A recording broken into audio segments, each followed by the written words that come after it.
And here we are, everybody. We're just a couple of minutes late because we was behind the scenes talking about tonight's main topic for the evening here about passing of mantles and what's to come down the road for the next Black Panther movie. And it led to a lot of discussion about a couple of things here.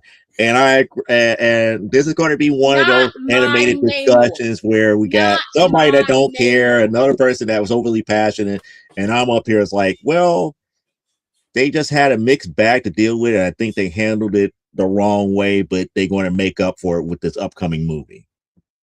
Before we get to all that, yes, sir. For the folks behind the folks at home, we were going on the air, and Missy Lane said, it is 7:01, and I just got a message from Micah. Yes. And without missing a beat, Joe, who has been on this, who's been here with us and has known me for months and months now, actually said, "Who is Micah?"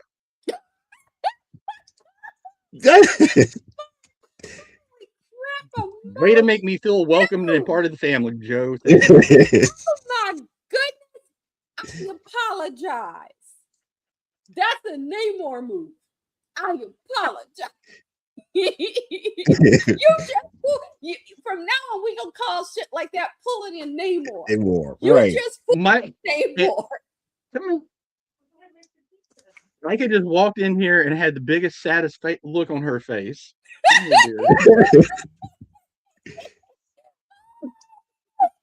Joe, this is Micah.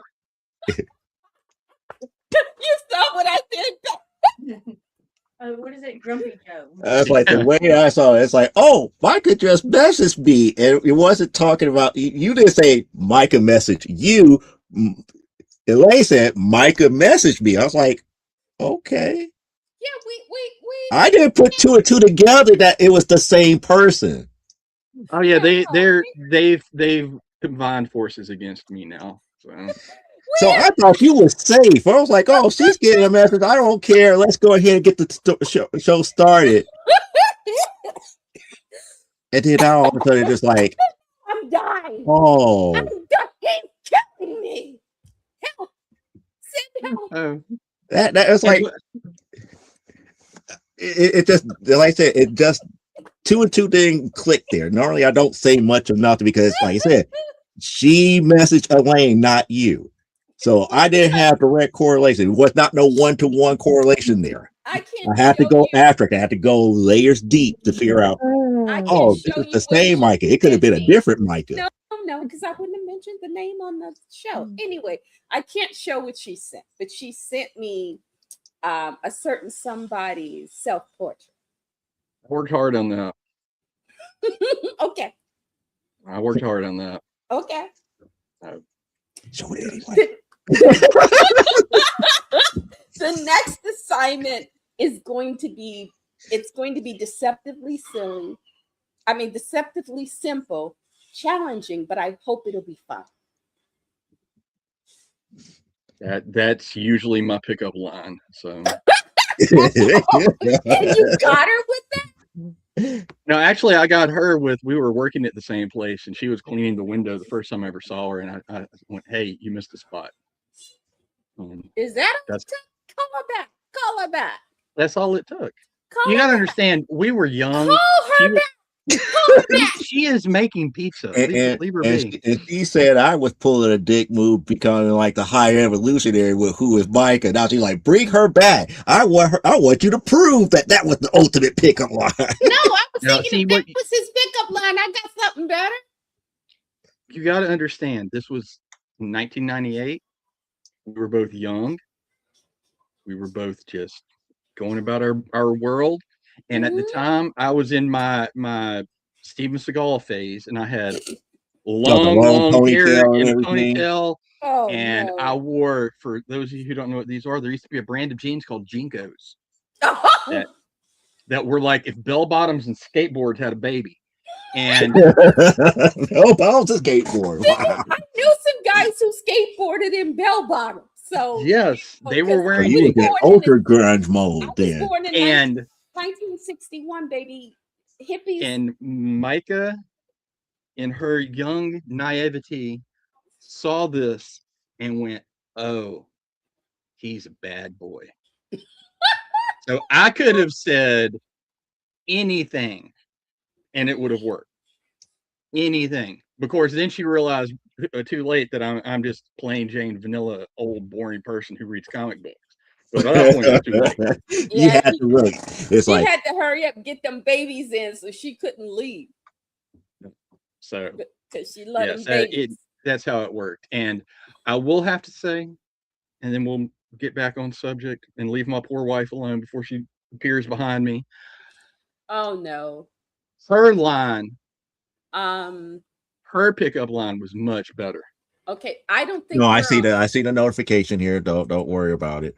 okay. Okay. Not so. This isn't. No, that's not as important because again, if I could take that off, we don't have to worry about Facebook. So Okay. Okay. I was just getting a little concerned. That's all. Admin stuff. Admin stuff is nothing. You guys on YouTube, y'all can see us. It's just admin yeah, stuff. you That Joe and I needed YouTube and Twitch can still see us. Facebook is being pain in the rear. Yeah, Facebook just pulled the name on. Oh, See, okay. that's gonna They be my drowned line. Manhattan. Not Namor, it's Namor, as in no more, no love, no But love. What did I say? I'm gonna act like my mama now. What did I say? Oh, so Miss now Lane, you're you'll going to act like the living tribunal. If I tried to correct my mother's pronunciation of something or any adult's pronunciation, you're 7. You're trying to improve their pronunciation. What did I say?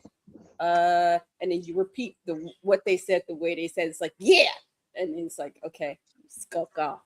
But so this will be the end of the discussion about my wife before she kills me. That same day, her pickup line was much, much better. of course it was. It's Micah. We were sitting there doing our job, chit-chatting back and forth, and she was, I won't say a giant B word, but we'll just say she was close to one. And I looked at her like, you're really man, trying to die, aren't you? I am. I was like, man, you are the meanest person ever. And she looked at me and cocked those eyes that you lady folks sometimes give that you're not sure how to interpret them. And she goes, it's not called being mean. And then just sashayed off, swaying her hips at me. So her pickup line was a lot better. It's inside her wedding rings. And inside the wedding ring. So you really had it engraved. You engraved it in the wedding ring. she I'm engraved it. sending naughty messages to your wife. Yeah. Inside my wedding ring, it says, it's not called being mean. So Cool. yes. But Micah texted me and said, what the hell did he think my name was? Oh, yeah, Cliff's wife. Oh, Micah, I apologize. Okay, he's a man. Just Like I say, I did not put 2 and 2 Chalk together. it up. What was the Just exact he's a man. line? What exactly happened just before we went on? Elaine said, Micah messaged me. Yeah.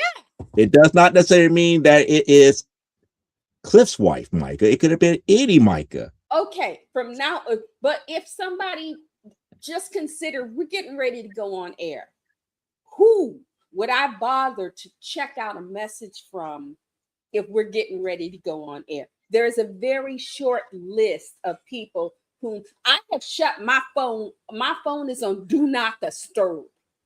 Okay, my mama can't reach me right now. So it's like if I'm like, okay, somebody just I will, it's because it's somebody connected to the show who's important.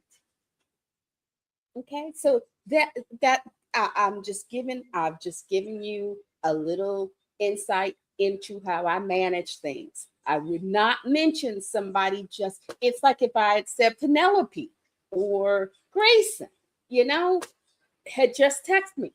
It's because they're important, they're connected, they're part of our family. Speaking of family, just a real quick birthday shout out to Clyde. Yes. His birthday the other Happy day. birthday, Clyde. Happy birthday, Clyde. Happy birthday to you. Happy birthday to you. Happy birthday. No, I can't sing, but you know, they I wouldn't do nothing. So we get it, but like I said, I won't further the prickish type attitude from this point forward, because if we going to go there, don't make me go there, because I'm like, wait a second, this is the same person that is allowed to be like, hey, come here. It was like she talked on air. So again, my mind is not going to put two and two together, because these are people who've been on air that would not have been like, oh, they're not interrupting what we're doing. They're actually adding on to it. So it's like, why would Micah message you just before we go on the air, when she could have just came on and be like, hey, I gotta sing you something? she sent me a picture she wanted me to look at, and she didn't want it to. Yeah, she wanted to be all secretive and everything. Yes, We're and it family. We try to keep things gave me open. that giggle. But yet No, she because made me to be the bad guy because of why? The ring. It's No. not being me. Here's the thing. For those who don't know, I give Penelope and Grayson art assignments once a month. Yeah, Auntie Moo's art school. Yes. And Cliff and Micah, their parents, do join in because it becomes a family fun thing. So she sent me something that someone had did as part of an assignment, and she wanted me to see it, and I was just very quickly responding. I wasn't meaning to upend the show. She did it up in the show. You did it up in the show. He just brought out the fact that I did put two and two together before we went on the air. That's what he did. Well, from now on, if it's going to interrupt anything the way that did, I will say, Mrs. Cliff. That's not the point here. The point is it did not interrupt anything. What the point was like, oh, Cliff wanted to bring out the obvious. It's like, oh, he forgot who such. It's like, it wasn't like she's up here trying to get Micah's trying to get your attention right here, right now, or sending you something via your phone, trying not to disturb the broadcast. She sent it to Elaine, so I have no idea who Elaine would have picked up the message from at that point. I will post it to our messenger later. Mm-hmm. Okay, and that way we can all partake. Because I would show that picture. Yes, we'll all partake in my non-art skills. It'll be awesome. So that's okay. You, like I said, she and I have already talked over some of the basics of and now you have me to try to become more diplomatic to smooth over the country of Cliffonia because of a faux pas. There ain't no dang. That ship sailed. Oh, no. But please, since Missy Lane, you handing out me more work for something I didn't do. You better give them girls more work. Because I wasn't going to throw them. Teach her how to run her school. How? I wasn't about to throw them under the bus. You're going to say that I'm pulling a dick move. No. I wasn't going to throw them under the bus. The assignment. You cannot. I was going to not throw the girls under the bus, but since you just said I got to do 3, Netflix has a new documentary series about dinosaurs that is out. Yeah. Okay. We watched the first episode of it, and we're sitting there watching it, and it's showing the opening scene. The dinosaurs are walking everywhere, blah, blah, blah, roar. Penelope goes, Mommy, is that where you used to live? Ouch. Did you bring Michael back? And then, bring Michael back for a second. Without missing a beat, Grayson goes, hey, look, is that Auntie Moo? bring Micah back for a That's second. okay. That's okay. Bring That's Micah okay. back for a second, cause now I might feel have to really change bad. the I feel assignment really now. bad for the faux pas Because because it's I like was no going, no like woman I had to said, go through that. I'm gonna Like get a little land more of the dice. Like, is that where you from? I'm No. getting a little more diabolical. I can't give them extra work because September's when school starts. I'm not trying to kill their summer. But School I'm right gonna now, be, we homeschool. We don't take breaks. oh, okay. I took a break for a little while, and Penelope already forgot the days of the week. So no, we don't take breaks. No, you trying to make her sound like she's stupid. She knows the day of the week. It's like what? It's like what day is today? What day is today? It's the day after tomorrow. Yeah, that day. No, that's like is it Monday? No, it's the day after tomorrow. Well, technically, it's Thursday. Mhm. No, I'm not saying today, but you know the whole thing about not knowing the days of the week. Yes. Well, so- also we have Leia to thank for that because Leia. Mhm. I used to say I spanked the crypt keeper. Leia got up and said I changed what's his name diapers. So, Mhm. yeah, Yeah. Leia, I owe you for that. Mhm. Don't worry. Oh my It's all goodness! in good fun. Now, me getting and back. Mr. Frederick Douglass. We're Oh, playing. that one was funny, but that was wrong. Anyway, again, the insanity is ensued. We do not have a show. Yeah. I Yeah, but I do have when we get, I guess, into the second hour, and technically, Mhm. if we talk about comic books, I have a news article that Ooh. revealed something I was going to bring up, okay. Okay. just because y'all have to suffer just like I did. So that's No, Oh, we don't suffer. We get informed. We okay. only suffer when we get into the discussion of it, but we need to be informed. Well, okay. anyway, what we were discussing before we started the show was the second Well, the Black upcoming Panther. Black Panther movie Well, is the coming soon here, but people and don't and realize what the second Black Panther movie really the was. young man who's going to be playing the new Black Panther is supposed to be T'Challa's son.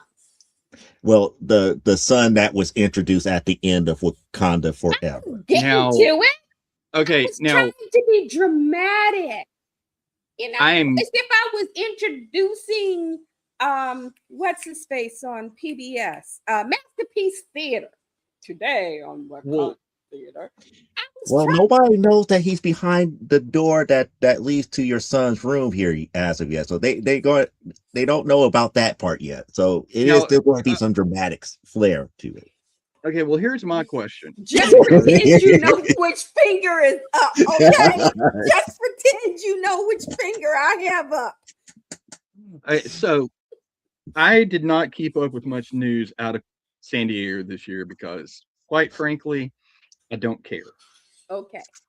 But I Well, do know that they're introducing a new Black Panther. yes. My question is he going to be introduced in Black Panther 3, or is he going to be in Avengers Part 7, The Return of Tony Stark? I think he is supposed to be. Well, technically, he's already been introduced. He already been in what The Wakanda end Forever. of As the Black Panther. No, Not as the as Black Panther, he's but a child. as a child. He is T'Challa Right. and Gurley's son, But and him he as take Black the Panther. mantle of Black Panther. Will it be in I think he's going to make an appearance in Doomsday, which is what you're asking about. uh-huh. Though I'm not quite sure. I do know they are because he just got chosen, or they just made the announcement because there were two dudes they were thinking about. And the one dude was running around trying to make it out like he already had the job. And then, Marvel got up and said, no, it's the other dude. This guy, from what I've seen in his interview, I kind of like him better. He reminds me more of Chadwick in the point of he's a bit more humble. The other dude, was a little too killmonger because it's like, dude, you haven't got the job.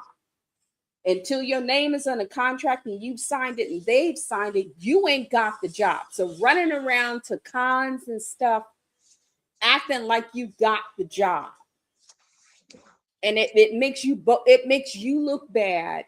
And and I think that's part of the reason he didn't get the job, because he jumped the gun. This other dude, he's, like I said, I see a little of Bozeman's humility in him. And I think maybe that is something also that Feige and those guys also responded to. Like, okay, he's not one of these, like, he is a little more humble, because Chadwick is more humble. He wasn't like, oh, I'm just a little, but how do you say, it wasn't like he had his butt on his shoulders. And that other dude was running around too much like he had his butt on his shoulders. From what I've seen of this young man, he seems rather pleasant. When he found out he got it, he reached out to the actress who plays Shuri to sit down and talk with her about some things. So he is talking to people who've been part of these movies before to get an idea of what that process is like and how they've approached things. So he isn't just walking in like, I'm gonna just make this mine. He's showing some thoughtfulness, which I like.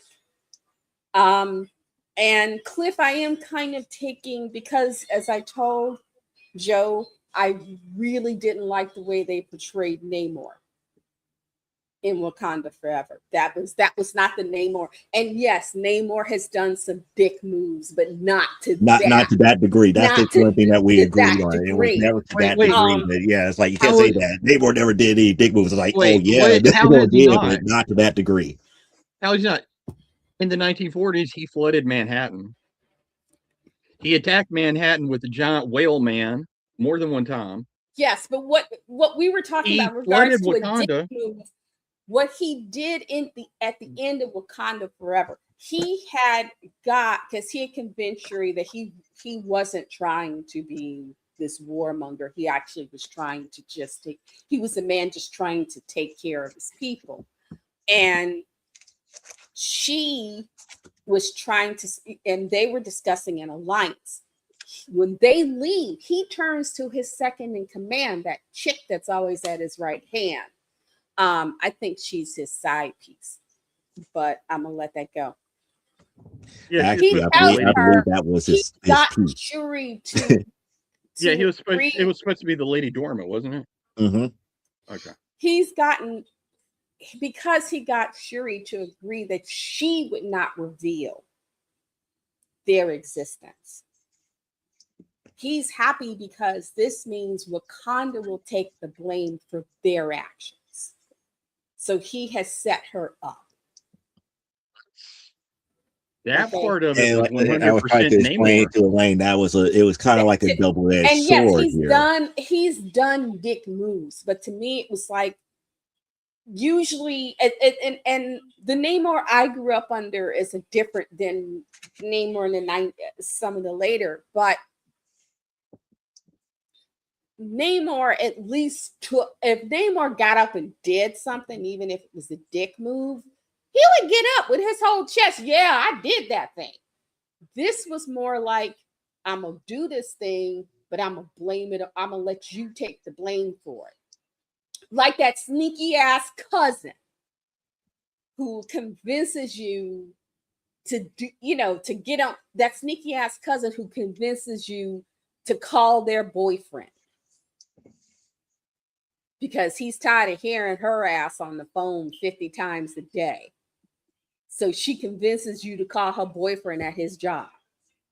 Now he's mad at you because how did you get my number at my job anyway? Now he's mad at you when she's the one pulling the strings. I was not happy with that version of Namor. I never will be. Okay. And I wish Shuri would have, and personally, If Shuri had ripped off a leg along with them wings, I would have been happy. If she'd have ripped off his head, I would have been happy. And that There's was a lot part of to the unpack here. catch-22 is like his people does not know that he lost. He lost to Shuri. That's the thing that his people doesn't know. But Cliff He's got, all- got the floor now. All right, so Namor's always been a dick. I mean, depending on what read you do of him, depends on what level of dick he is. But he basically did what he did to her in the movie, in Black Panther's own comic, in the Avengers. He did that to Doctor Doom and supervillain team up in the 70s. He's always been a dick. That's not the biggest problem. The biggest problem was they made that movie. Okay. Period. I will tell you, the chick who plays Shuri, all thoughts about her political and scientific beliefs outside of the screen aside, she is not a strong enough actress on her own to be a leading woman. She is a side She chick. was not, and she was never cast to be in that position. No one, and I will say, no one foresaw that he was going to die. Right. And that was not the story that they was going to tell either. Yeah, No. that was not the story they were going to tell. And it and Feige was trying to keep his promise to the Black community, because after Chadwick died and it hit us the way it did, Feige got up and said, I'm not going to replace Chadwick Boseman. He's your T'Challa. And because there was that group of fanboys who's like, who gonna be the next T'Challa? And the Black community was like, no, don't do that. If you need another Black Panther, fine, but don't change T'Challa. And Feige has kept his promise in that regard. He has not put up, hey, he's the new T'Challa. So I will give that to him. But I think part of the problem is, and Marvel has had this problem before, is when you get the wrong writers for the project, and you're scrambling and you're trying to figure out how to fix something that got broken but you didn't break. It's nobody's fault. He got cancer. I would have rather they left it alone, because what also broke my heart, I was happy to see Riri in the movie, but it killed me to see Angela Bassett's last scene. That just killed me. And it's nothing to do with Ironheart, because at least she went out in a heroic way, but that killed me. That just, it was like I had to turn it off for a few minutes. See, I could not get emotionally invested in it, because from the jump, everything about this movie just felt wrong to me. I think I understand it shouldn't have gotten made. I don't think they I should have made understand it. completely about you want to keep your promise and not replace Chadwick Boseman. There are 1,000 different ways you could do that without what they did. And you can blame the writers, you can blame the producers, everybody. At the end of the day, everything involved with the Marvel Cinematic Universe, whether it's the TV shows, the movies, the cartoons, whatever, begins and ends at Kevin Feige. Yeah, Feige. He greenlit this. Yes. So if we're going to give him praise for other things, you have to lay it at his feet that this was terrible. And one of the main things that was terrible about it is it was so slapped together, which I tried to give them the benefit of the doubt of because of the situation. They did not need to introduce Riri Williams. He felt like, oh, we just want to introduce a new character here. There was no reason for Angela Bassett to die. The Man-Apes character became a comedy act in this movie. Yeah, that was really, to me, that was also bothersome, because They did not need Michael B. Jordan to come back as Killmonger in the scene where she takes the herb to become the next Black Panther either. And my biggest problem with it Namor is one of the original Marvel Comics characters. He goes all the way back to the 1940s. They did not have the rights to him forever. They finally got the rights, and they were so dead set on introducing Namor into the movies. Instead of waiting and thinking of a better way to do it, they sat there and they go, we cannot have him be an Aquaman clone, even though he came out before Aquaman, because the movie's already come out. So we can't say anything at all about Atlantis. How are we going to make him Namor and make all this work in the Atlanteans, but we can't call them Atlanteans? What do we do? I know what we're going to do. Underwater Mexican Smurfs. Well, see, this is the part that gets me, because DC does not have the legend of Atlantis, the myth, whatever, has existed for thousands of years. So they don't own the friggin' copyright. No, but they didn't want to look like they were copying. Nor the trademark. They don't own the trademark or the copyright. It's been used everywhere and anywhere. So, and those of us who came up reading those books, it's just like with the Wonder Woman movie. They did not want to look like they were copying Captain America, so they pushed her back to World War I. It's the same thing. It bothered me then, aside from the fact that Gal Gadot was about 4 foot nothing, and would, if you sneezed, you'd knock her out. They moved it back because they did not. She was actually, she's former Israeli military. She's not in Amazon. No, she's not tall. She's not that tall, which is why they had to put her in them friggin'. They had to specialize. They had to hide the wedges. But they did. They moved her. Ex-military. She's got Mossad and shit behind her. So they moved them back to World War I for the same reason that they did away with Atlantis for Namor, because they're not worried about this has been around forever. There was a World War II before there was a Wonder Woman, but we still did that. They did it because they don't want to look like they're copying. So instead of thinking of a better way to do it, or just saying, you know what, the hell with it. There's a lot of underwater. Yeah, doesn't have to be in the same place. They're like, all right, so here's what it is. They're afraid of the Spanish. We're gonna give them underwater magic, and they're gonna leave the land and turn blue somehow. They dropped the ball another reason. And I like what they tried to do, because they tried to bring up the Aztecs, and that this Aztec, whatever this Aztec herb was, saved their people, but it forced them to the sea, because once they ingested it in such a way, they couldn't live on land anymore. And once they got on into sea, they turned blue. So yeah, I can see why people saying the Mexican blue Smurfs, but that's not what really happened. They just did a piss poor job. Would it make you feel better if I called them the Aztec influence on that area when the Spanish got there? Would it make you feel better if I called them Aztec Snorks then? That's fine. Okay.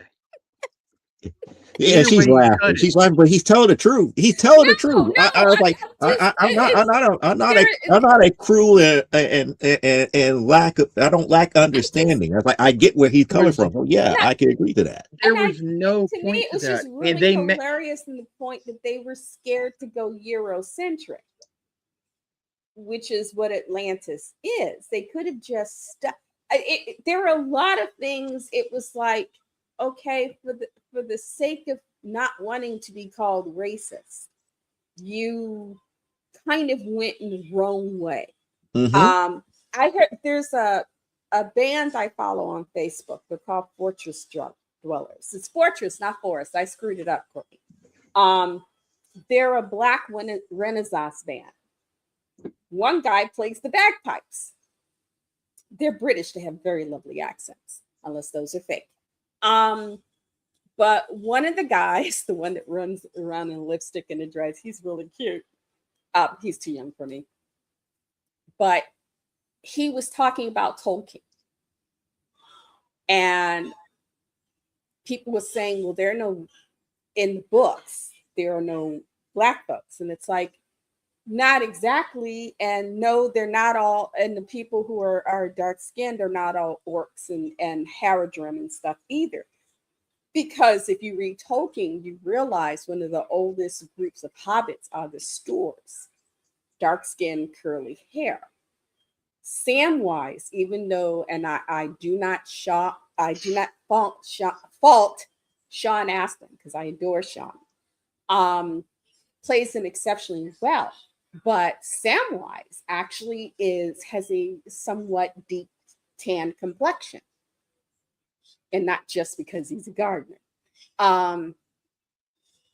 And so did think he had put those things in the books. There were people who were there who weren't at war with the elves and the men of Gondor and whatnot. There were different colors among certain people.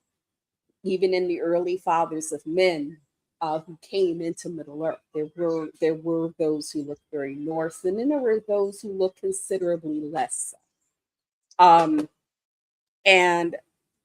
But for the sake of making the movie, as they always do with these things, and you can blame Peter Jackson, but then I would say go scream at Rankin Bass and then slap the crap out of Bakshi, because they've all try doing that. Try slapping about Ralph Bowden.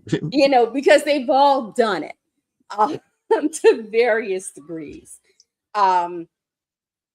So because he was also talking about the Odyssey, and people are screaming about Lupita Nyong'o playing Helen of Troy, and of course, I'm Mrs. Spider-Man now being Athena.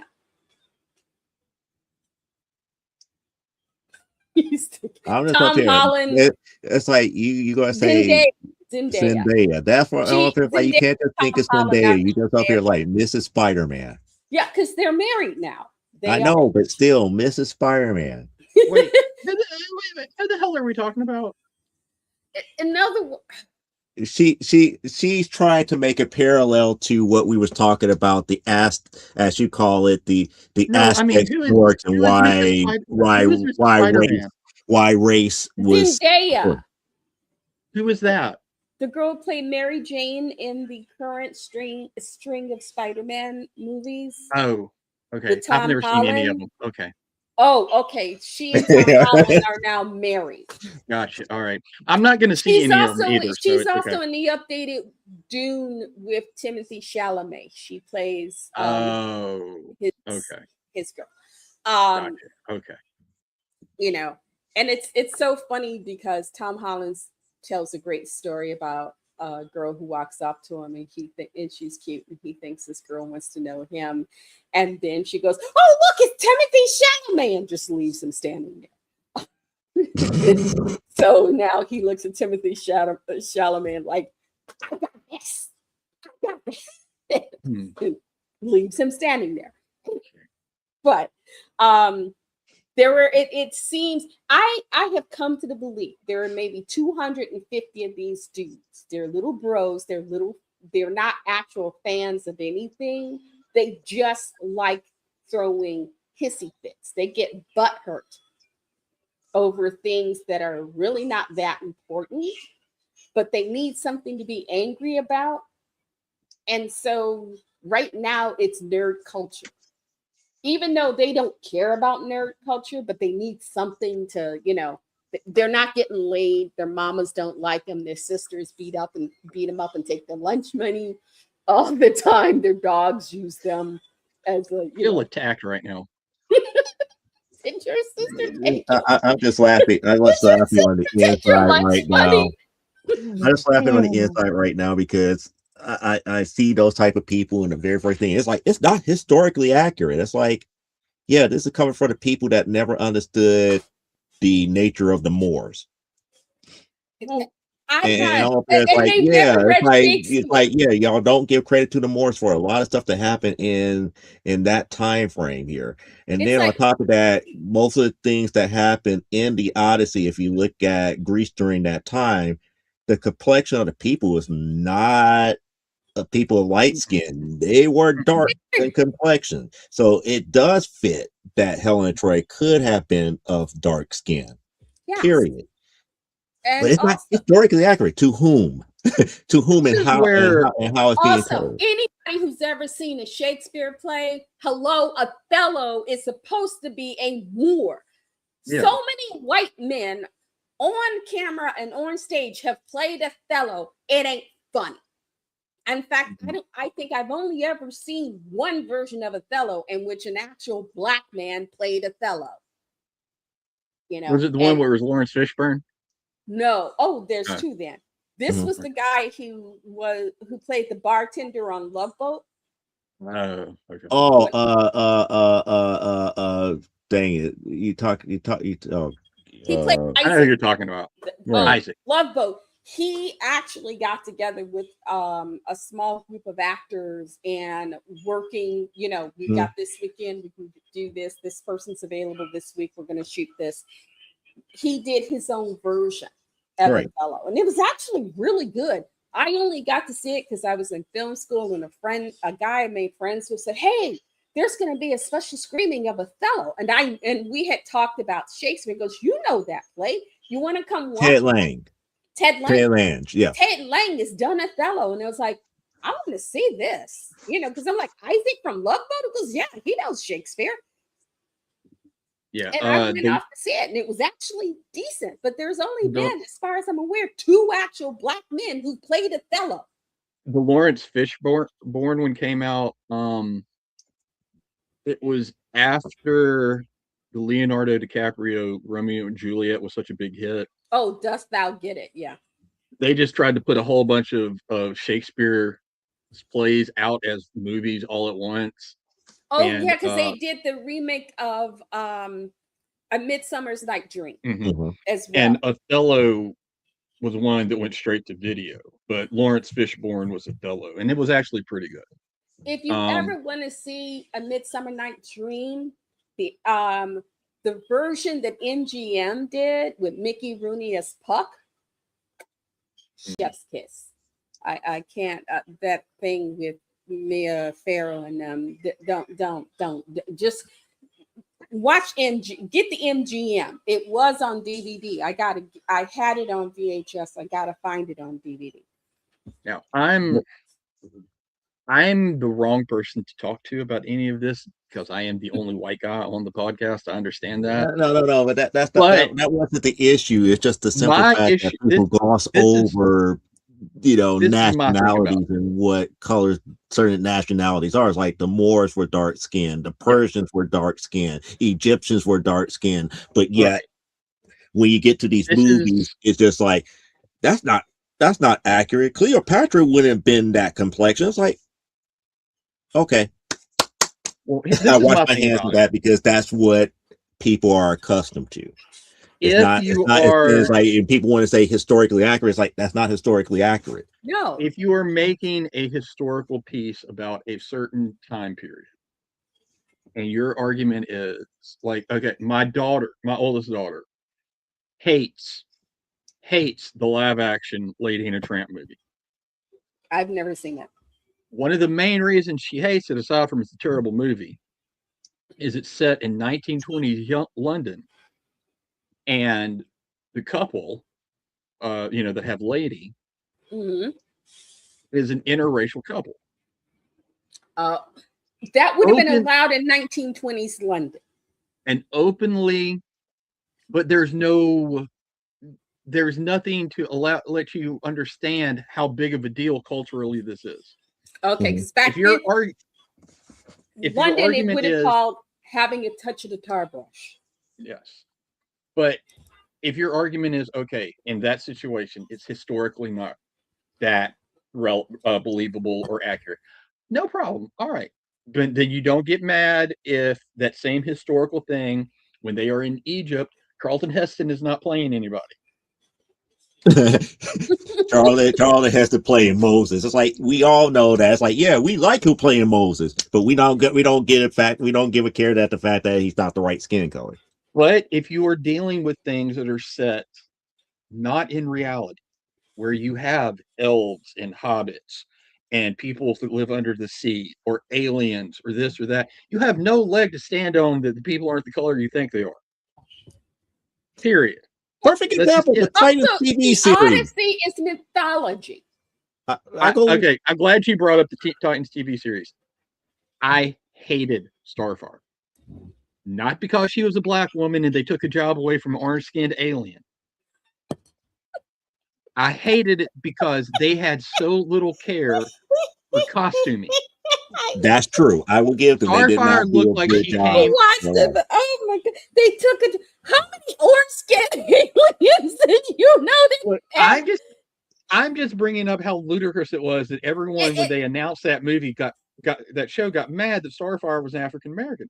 Like, I don't see any orange-skinned people around here to play her.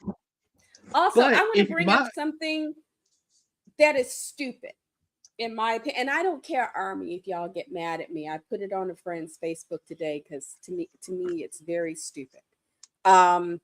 Anybody who's heard of BTS, and I used to be a big BTS fan. Their latest album, they did a little animated thing because it deals with the history of a song it's a Korean folk song.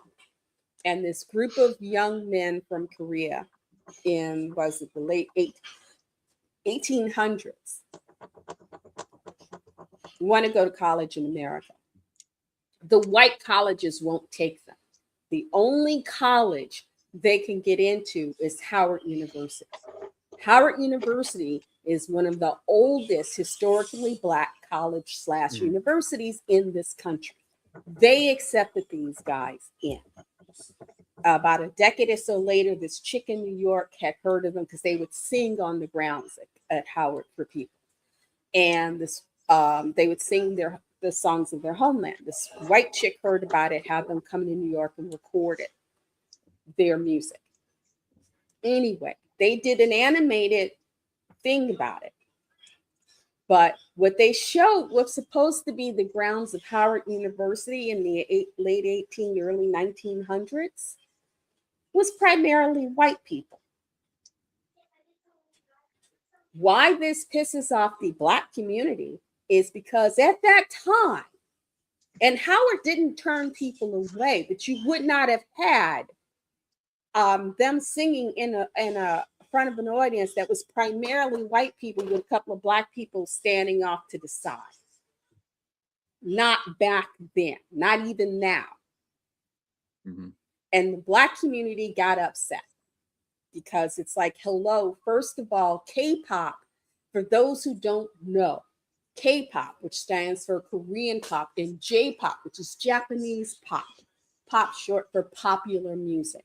K-pop, more so than Japanese pop, is built on black culture.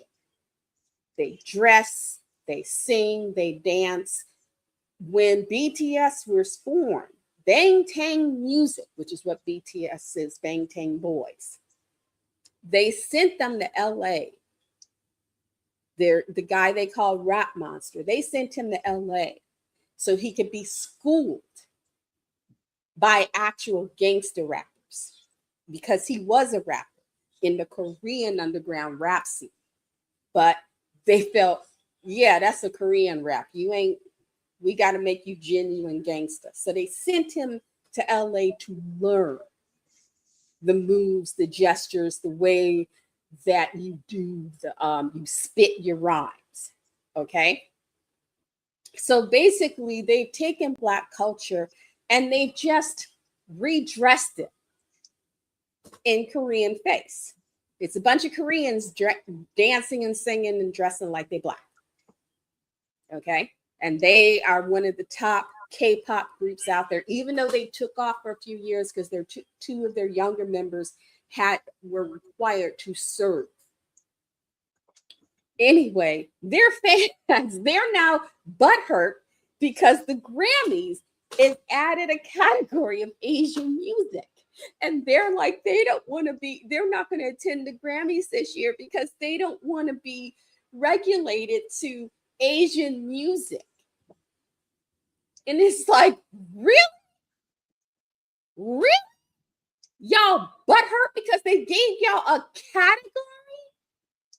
and their army are like, oh, it's like nobody went up in arms when you had enough Black performers doing amazing music where they suddenly came up with the soul music category, and then hip hop category and rap categories.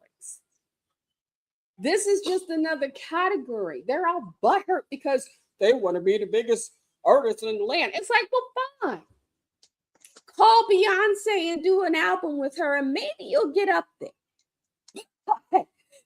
Getting butthurt after what you did to the community, to us, because then your attitude is like you didn't take down the animation, you didn't apologize. In fact, your attitude was kind of like, well, what y'all getting all butthurt about? So BTS, baby, chill. And Army, if any of you bitches think you actually got the you can throw, come find me. All right? Just be a bunch of y'all out in the street. I'm sorry. After you said they sent him to America to be more gangster, I lost all comprehension of whatever you were talking about. That was just it for me right there. I'm better than I did. You hung in there better than I did because I kept my comments to myself here because the video did you ever see the movie Friday? Mm-hmm. You know the scene where Smokey and Ice Cube walk into the store because his mama said go get him a pack of cigarettes and make it enough? Right. And it says on the background in huge letters, proud Black owned. And when they walk up to the counter, this little Korean guy pops up behind the counter. That is immediately what I thought of. And that's what it is. That's what it is. That's what K-pop is. And because I saw the Making of BTS documentary, because I was curious. And they were doing all the interviews with all these boys, and then they picked these, and when they picked Rap Monster, they said, we're going to send you to LA because you rapping, you okay for Korea, but we can't put you on a world stage because you don't know gangster rap. So and it was funny because Korean guy on the corner with all these thugged out dudes. I'm sorry. Can't. No. They were like, the only thing that kept him from getting his butt handed to him was because these boys, A, they were getting paid, and B, they knew they were on camera. So, Micah, come here. You leave my wife alone. No, she needs the education too. Leave she needs my education wife too. Because I'm sitting up here, I'm shaking my head too. Do you Hey, remember? baby. I know what you're talking about, but is that on Friday or Don't Be a Menace? Friday. Do you know when Ty used to be into that band, that Korean band BTS? Uh-huh. One of the members is apparently a Korean rapper. They have two rappers in the group, but RM Rap Monster is their primary rapper. And the primary rapper is named Rap Monster. And when they were becoming famous, to make him more gangster, they flew this little Korean man out to LA to learn how to be a gangster rapper from actual gangster. Why don't he just be a little Korean rapper? Oh. Hey, baby. How do you pick the rappers you go to and let them hang out? What do you think of this? They're getting paid apparently, but yeah. How does he get past what hood do you represent? How do you get past that? She was like, what hood do you represent? How do they decide who's gangster? And you have to go like, you don't speak no English. She actually asked me who decided who was gangster enough to teach Bang reached out to I think it was Suge Knight's or somebody's label and told them what they were looking for. And the label then arranged. I will find the footage and share the footage. I need a minute. Tell Mike that that's a very good question. That is a very good question. I want you to say, tell her I said, hey, baby. That is a very good question. Who in the world decided who was gangster enough to say what? Baby. That's a good question. That's a good question. Tell her I said, hey, baby. Missy Lane said, "Hey, baby." Thank you. That is a very good question. See, Who guys, determined who was gangster enough to teach you? She's eating the last piece of her blueberry banana bread. She don't care what we're talking about no more. So I baked banana bread this week. It wouldn't come out of the pan. I had to take it out the pan slice by slice. It did not want to come Oh out of my one whole goodness, loaf. I'm broke. that is hilarious. But I probably won't be able to get to my point about the upcoming Black Go Panther ahead. because Go ahead. I've made my points. I just the thing about it is they that didn't Wakanda have Forever was not the sent, purpose of the they Black did Panther not 2. do have you think to Feige sent Bozeman to Africa so he can learn to be a real African friend?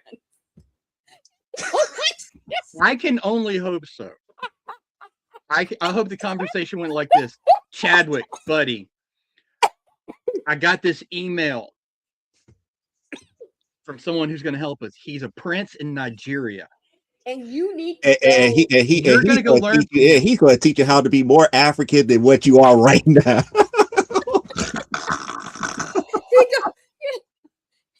He saw your fruit And bills. after it's all said and done, you're going to inherit all his money, all $100 trillion of it. But before you go, you have to give him 50,000.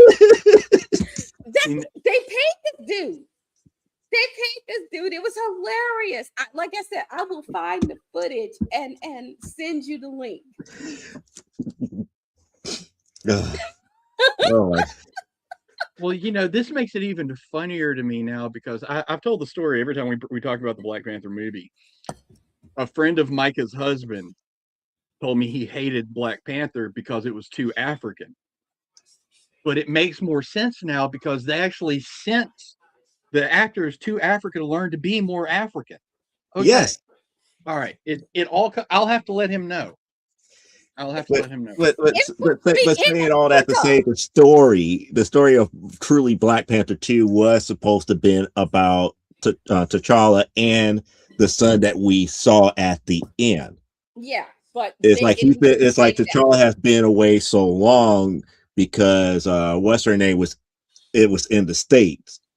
Yeah. And he's been sending making certain that that the son was being taken care of, that he never had bonded with him. So in Black Panther 2, what was supposed to end up happening is that he was supposed to go to the States to make amends with the son, and he goes out. It's like they're going to go out on this one safari and spend time, and he's slowly teaching him about the ways of Wakanda in doing so, and what his people was all about. But one thing leads to another, where I forgot. It wasn't even going to be Namor. It was going to be some other enemy force that interrupts their whole thing, and it becomes a big to do. And the son finally understands what it is T'Challa really is, and because it was the son's rite of passage, what they went through,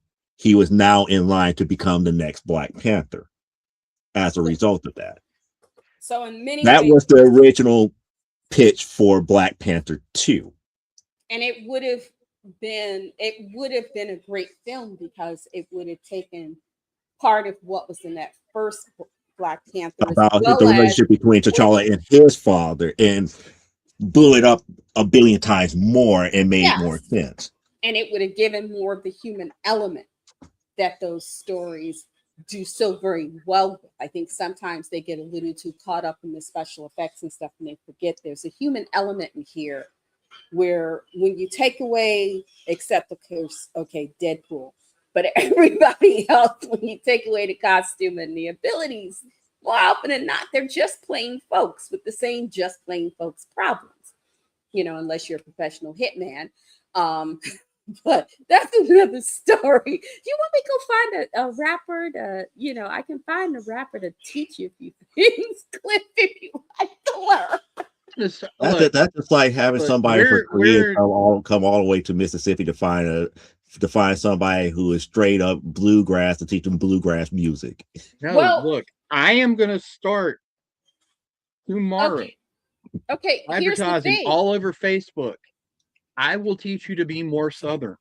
Here's the thing. People forget back in the day, there was a black woman, and when certain singers got chosen by the music companies, they would send them to this woman who would teach them things like voice control and stuff like that to improve their skill. Because you had people who had what's his name from the Doors, Jim Morrison. There's like a whole list, including Janis Joplin, who this woman has worked with. And whenever the music companies had someone and they wanted that little something extra to them, she was who they would call. Hey, can you take? And they would go there for a few months to work with her before they got the album cut, before they were going on stage. They would go to this woman and she would work with them. So they did have people like that. They had certain guitarists.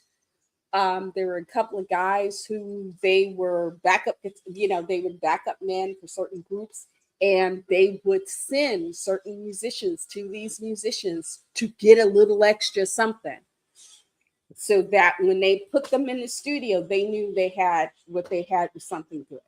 So they in used other to do words, that. so in other words, it sucked for Rap Monster that old lady was not around for that.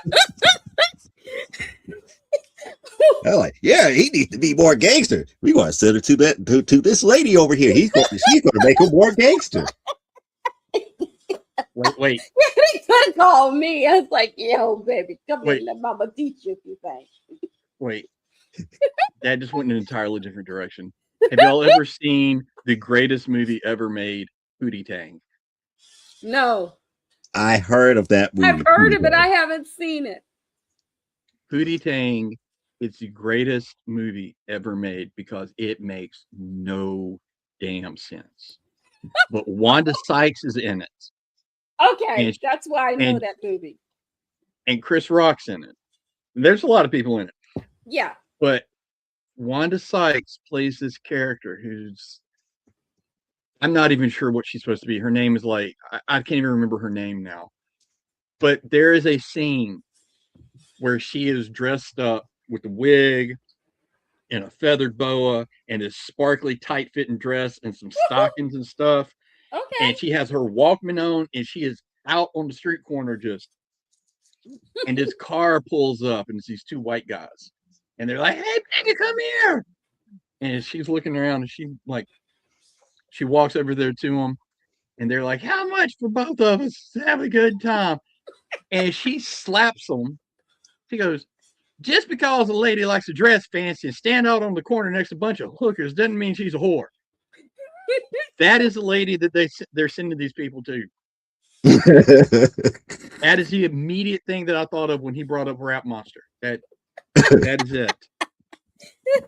Yes, but yeah, so all of you girls, that's your Rap Monster ain't as original as you like to think.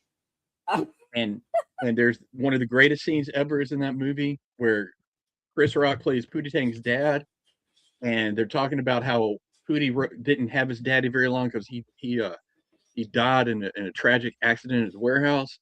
It was a random guerrilla attack. and they show a dude in a gorilla suit attacking Chris Rock, and he's going, gorilla! Goddamn! And they go, it was only the third gorilla attack in that warehouse's history. You know what cracks me up more?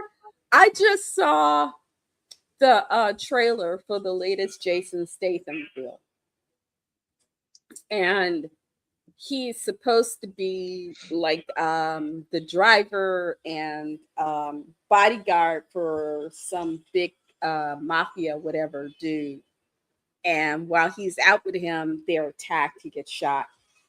Statham has somehow, and understand, Statham is not that much younger than me. And I'm looking at him going, sweetie, this is the point in your life where you need to quit trying to be Mr. Badass and go take acting lessons. Because I do not believe you. No, that's not why I'm laughing. Look at me. I just don't believe You want to know why I'm Look, laughing? why?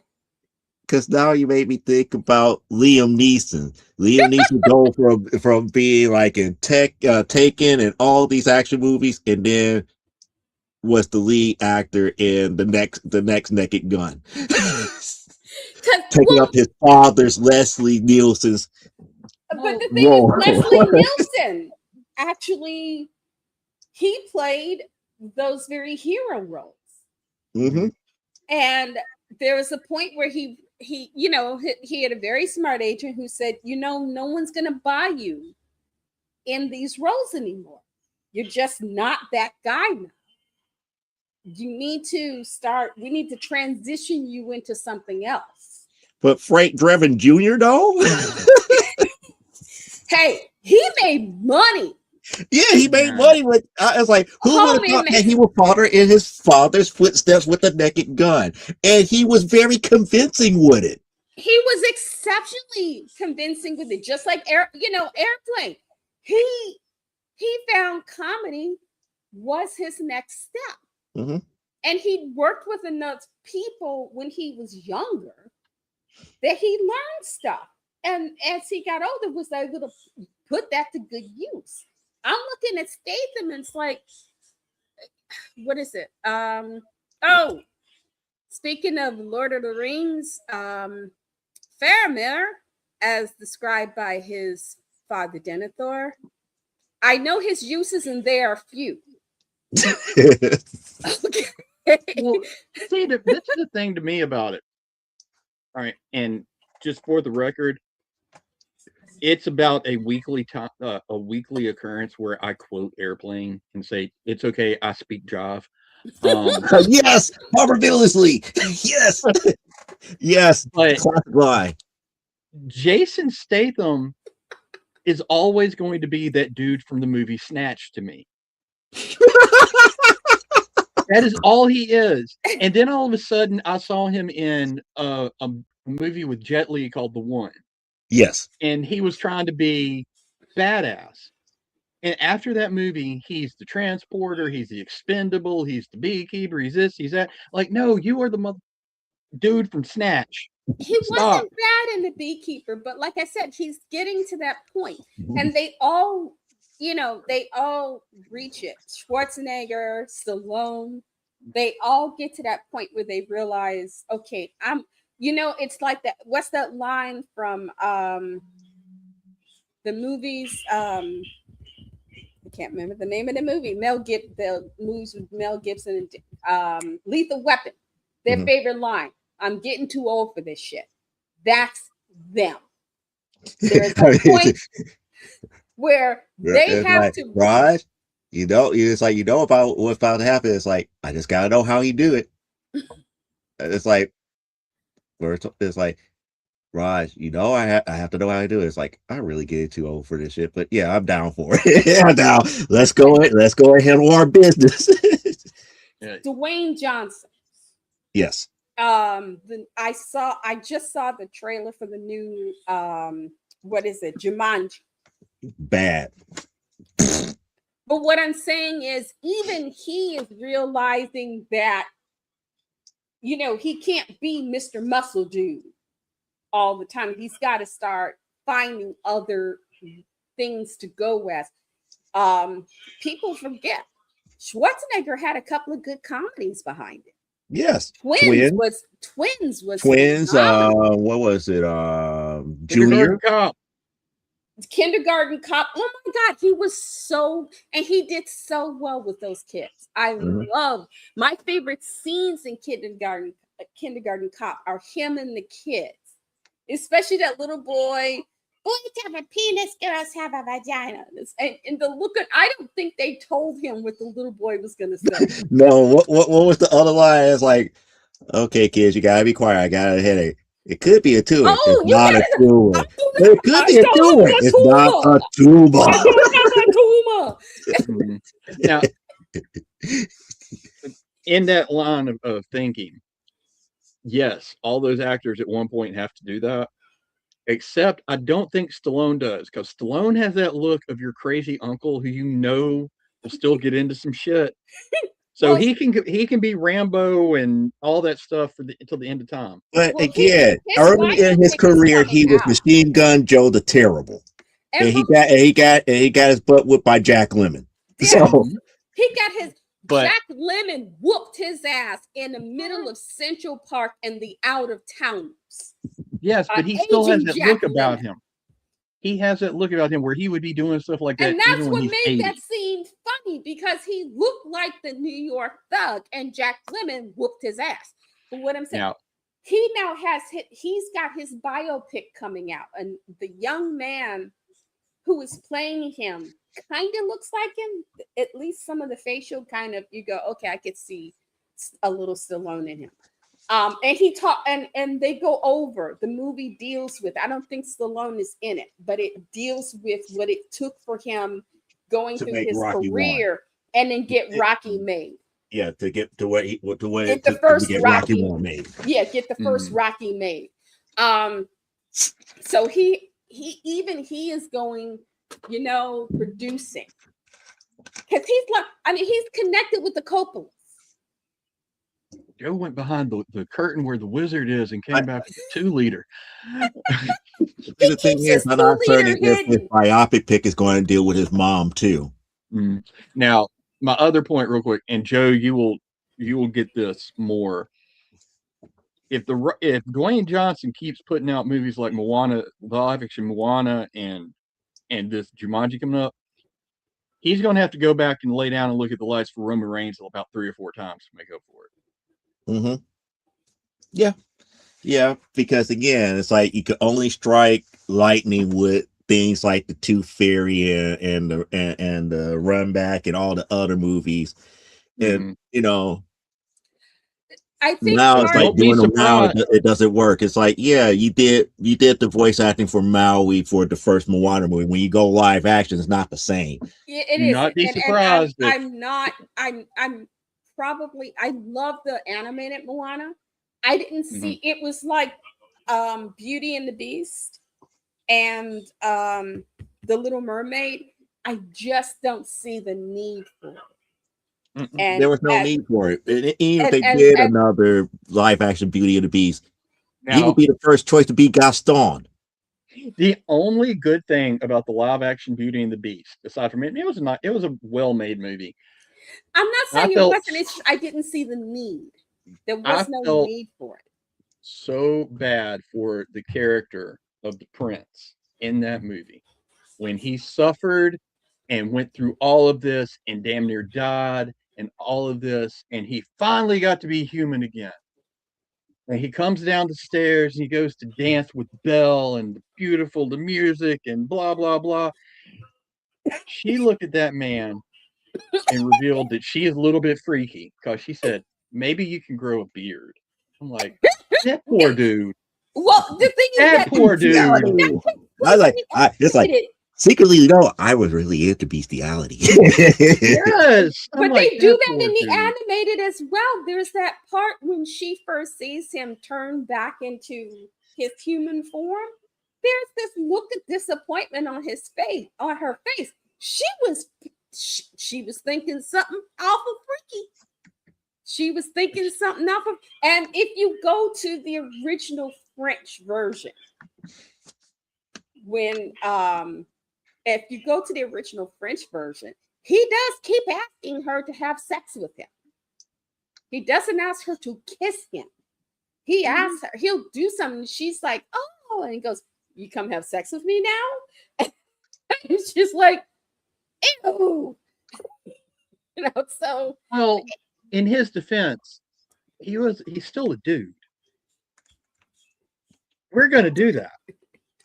okay, I'll remember But that. that poor man, he immediately got emasculated as soon as he became a man. Because he went from whoop to Yes. I'm just like that. Not, well, again, that's the whole thing that makes me wonder about the whole story about Beauty and the Beast, because he became a beast because of why he was an asshole. yeah. He And was that what makes me wonder. That's like I had a friend that was always talking about how bad Disney movies are, and Beauty and the Beast was one of the ones that she will always talk about, because when you think about it in reality, when you have a man that's that abusive towards people, they changed him into what he really is, and he suffers that way for that long, and then all of a sudden, poof, I'm back. Did they really learn their lesson, or are they just going to be worse because now they're back to the way that they are, and there's nothing really kind of reminding them of where they have been anymore? Well, I can tell you what was in that dude's future. They're gonna go get him a costume, and every night she's gonna be like, "Go put the head on." um That's exactly what's going to happen. the original. I was He's going going to to be wait like, a couple of years go get because the head so you can have some head. I don't think your youngest is quite ready for it. But the French Cocteau's version of Beauty and the Beast is an amazing film. Visually, it is. If it don't watch it in the colorized, watch it in black and white. It is a stunning film, especially when you find out the backstory of the woman that played the actress. She was in the fire, and they literally had to take layers of skin off her face to restore her face. It was interesting. But and that's why her face has this sort of quality to it. But there's a freaky scene in the movie where they're together in the garden and he's thirsty, and so she cups her hand and gets water, and he's like drinking, he's licking water from her hand, and he goes, "Oh, does this bother you?" And she's like, "No, I kind of like it." Just, we're waiting a while. I'm thinking Grayson has to be at least about 16 or so before she can see that scene. Why do I have a bad feeling in that scene? He licked the water that way, and she was ready to say, "Oh, good boy. Is that my good boy?" Well, I'm sure offset because actors, and I'm sure it's as much on the French side it is an American. Actors can crack some really interesting jokes. I will say my favorite thing about the Disney Beauty and the Beast animated was, and those of you who are my age will get this, Robbie Benson voiced the Beast. And for those who don't know, Robbie Benson had been one of those teen heartthrobs when I was a girl. And then he got to a certain age and they they didn't cast him as much. So when they announced that Robbie Benson was doing the voice of the Beast and he did the press, he was doing the junket, they didn't want to believe him. And I forget what interviewer was interviewing, it may have been Johnny Carson. Um, and they were like, "Are you sure you're doing the Beast?" And he did the roar thing, and they were like, "Oh, okay." You did that. It's like, yeah, hello. I'm an actor. But yes, I be lumping me some Robbie Benson because look him up. He was a hot before Downey and those guys, before we had the he was one of those guys that kind of led into the Brat Pack. Before there was Brat Pack, there was Robbie Benson and David and Sean Cassidy and other guys. But anyway, you have a comic. Yes, you got comics to review, I have a and don't a know. news story. I got a You got news story, and the news story actually it kind of fits because it was something. It led me to think about something that's been kind of bothering me for a while now about the big Mhm. two companies. But let me get to it first. This is not like some kind of news like Paramount's buying Warner Brothers or anything. This is an end story comic book news.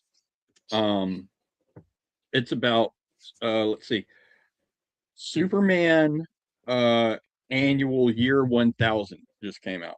Right, it came Okay. out and was the follow up to Action Comics 1100. Okay. In the current Superman books, since we covered DCKO, you should know Superman has been missing since he became King Omega. He was out in space doing space stuff.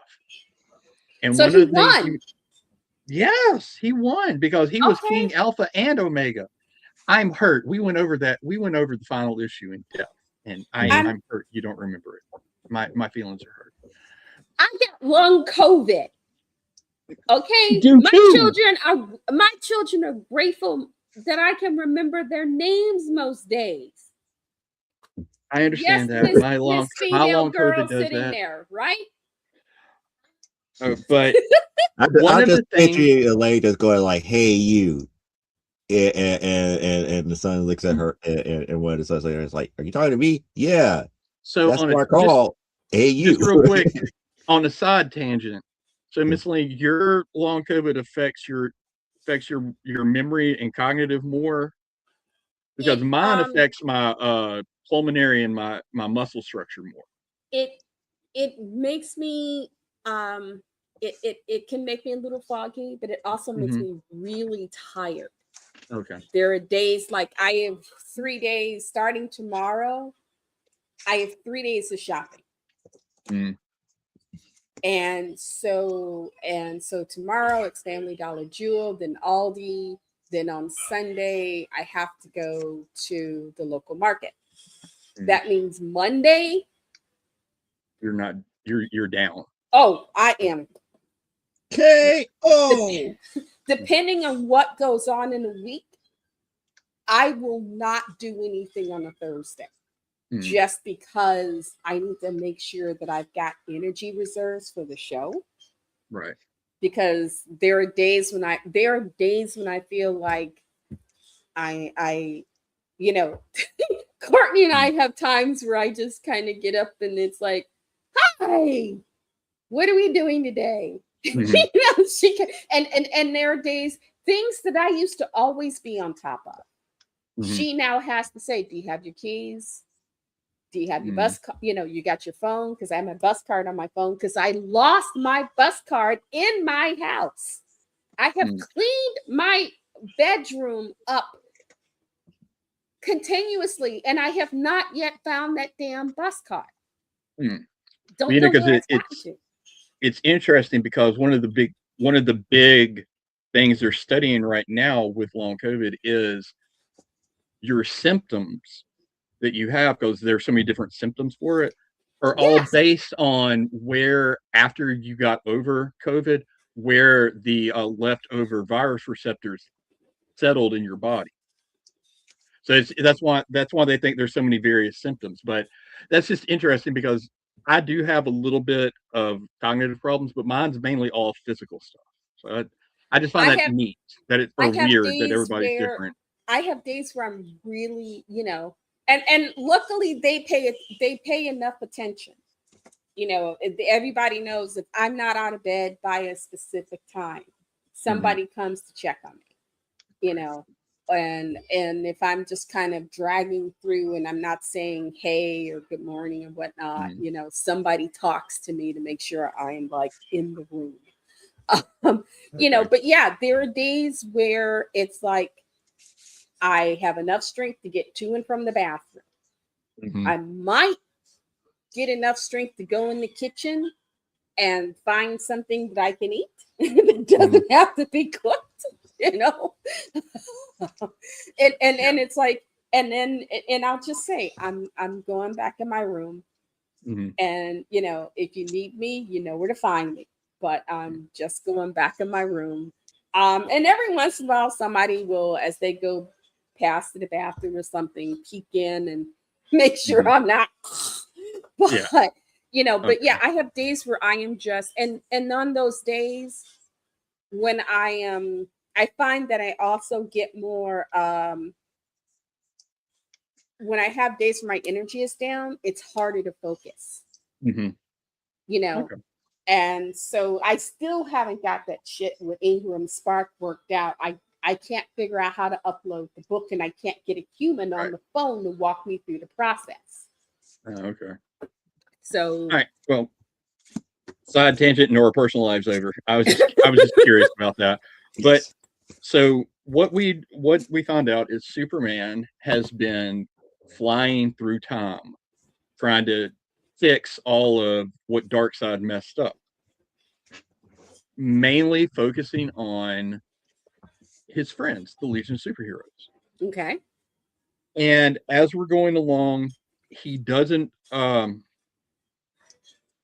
he realizes that basically all the different versions of the Legion that he's known throughout the years still exist.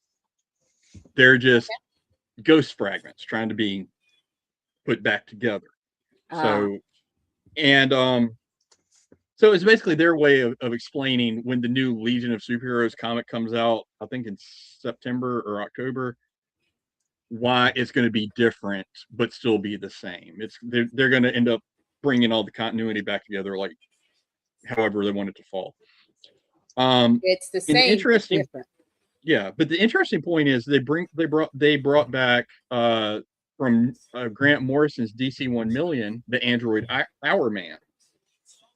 Okay. He's back, and he's like a caretaker of time. But the big point, here's where we get into the real interesting part. That I'm sorry that TV's MA is up. I'm gonna cuss. I'm just warning you. So we get a scene of a character. Again, this is, I don't remember who's running this from, but it's Brainiac 1 million. Whoa. Brainiac Yeah. 1 million? Yeah, there's that many Brainiacs now. Yeah. Dang. I don't remember where he was introduced exactly at, but they show him and he's talking like to it's a front shot of him talking to the Yep, you're Nichelle Nichols. No, it I'm says, just giving him something sexy to look at. lovely. I mean, I was looking at you before, so it's the same, you know.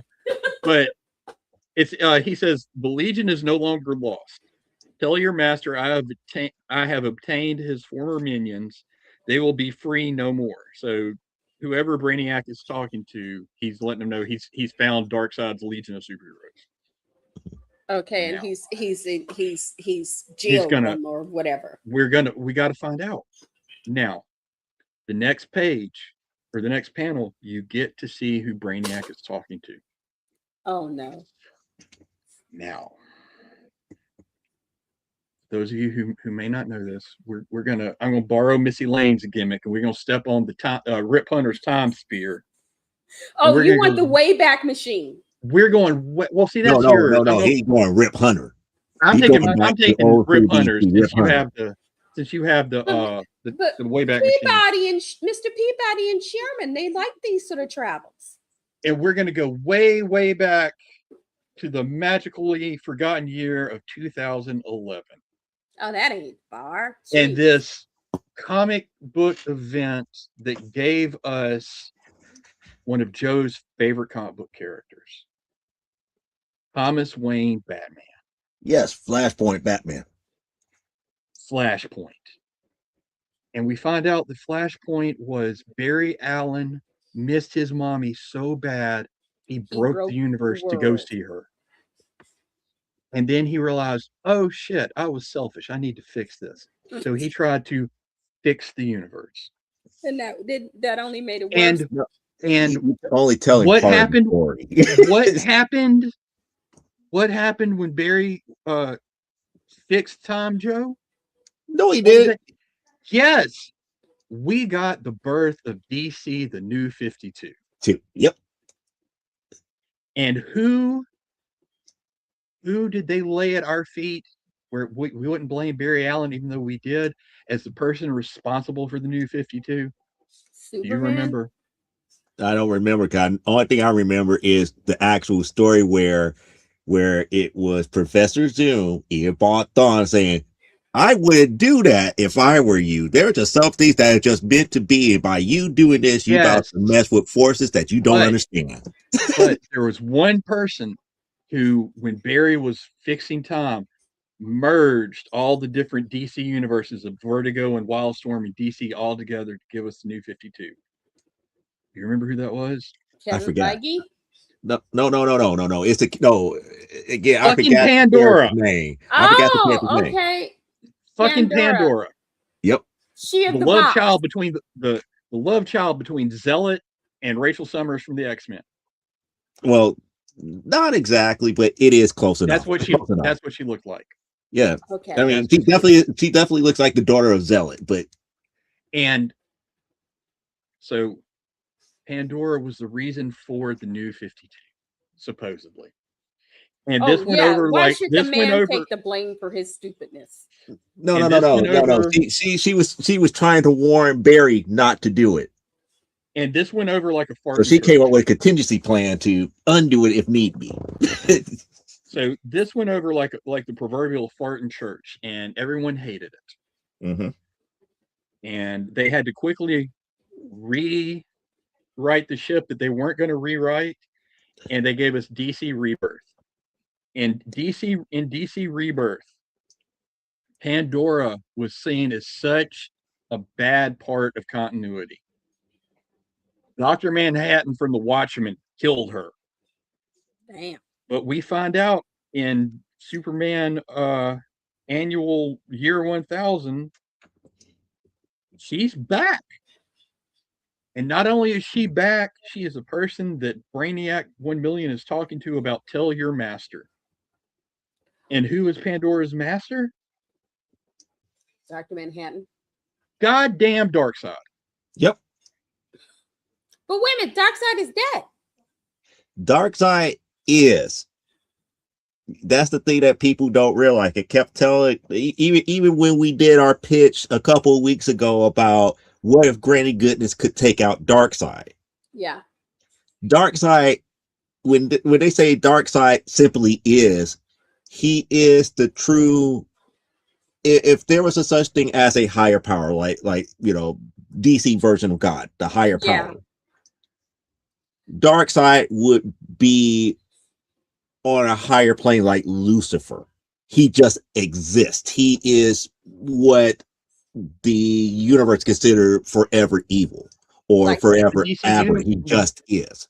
In He's the like DC the universe, deathless. He's like the in deathless. the DC universe, Lucifer does exist, and Darkseid's below him. I don't think that's accurate. If you read through a lot of the stuff with Darkseid in it, especially stuff that was made by Kirby fans, they make it a big point to let you know that there are the new gods with a little g, and then there's God, The higher power, and up under him you have people like the Spectre, mm-hmm. the Spectre, Phantom Stranger, and I forgot who the third one was. But and then up under them is Darkseid before you get to Lucifer, because Lucifer was still considered an angel, and the angels is way below on that line. So that's why I'm up here. It's like kind of confused with the Kirby, the Kirby fans. The Kirby fans like, no, they have always defined Lucifer as an angel. Until the Endless came along. When the Endless came along, it was God, Lucifer, the Endless, the Cosmic Pantheon. Okay. Either way, why did they bring this stupid character back? Why? The only reason they brought her back was to troll me. Okay. Well, that's it. Well, that's just like Darkseid killing the quintessence. We need help. We need help. You need to reach out to DC because we have come up with a great idea. What if Granny Goodness whoops the shit out of Darkseid and takes him? Well, I'm down with that. But if you go talk to DC, and you're a white dude. They'll listen to you. No, they won't because she does say that. Oh my goodness. no, they Is won't that because true? Mark Wade has me on a do not contact list. Oh, then you know Uh, what the folks get but that call. no, why this? And it's written by Joshua Williams, who I think is a very very great writer. So I'm hoping something good will come out of this. But they only brought her back to fuck with the fans. That's it. So they brought There her is back just no to wreck one. your day. There is no one. If you go through, I go to every comic book store across the world and say to them, "Hey, do you miss that Pandora chick from the New 52?" Nope. No, Okay. no. The answer is no. And in the New 52, she was put up as this big. She was one of the three Trinity of Sin. Blah blah blah. Her and the Question, for some reason, and the Phantom Stranger were like the worst sinners in all of existence. And How did God, Renee Montoya become a sinner? Okay, again, I forgot New 52. I forget New 52 question. What did Renee but Montoya do to get that type of thing? no, this was Vic Sage. It wasn't Renee. Renee was never the Question in the New 52. So they even reverted that in New 52. Yes, Wow. yes. But Wow. she was such a terrible character, and it was such a terrible idea that they had to go and ask permission from Dave Gibbons and Alan Moore to use the Watchmen characters to fix what they messed up. Not only did they ask them to fix what they made up, they straight out killed Pandora as a way of saying, "Look, we know we shit the bed with this. It's gone just like she is." And then they brought her back. They brought her, but not only did they bring her back, and this is going to They lead brought into it my back to make it next. more powerful. That's what they did. What So, they did was they brought her back and they made her a minion of Darkseid. ooh, I have no problem whatsoever with Darkseid being one of the big bads of the DC universe. He should be. But this is the same thing that's going on that happened for a while with Marvel. There is no big for a while there was no other big bad in the Marvel universe besides Thanos. That was the end all be all of big bads. Darkseid has been Darkseid has been the looming doom and gloom at the end of the rainbow for the heroes for going on 7 years now.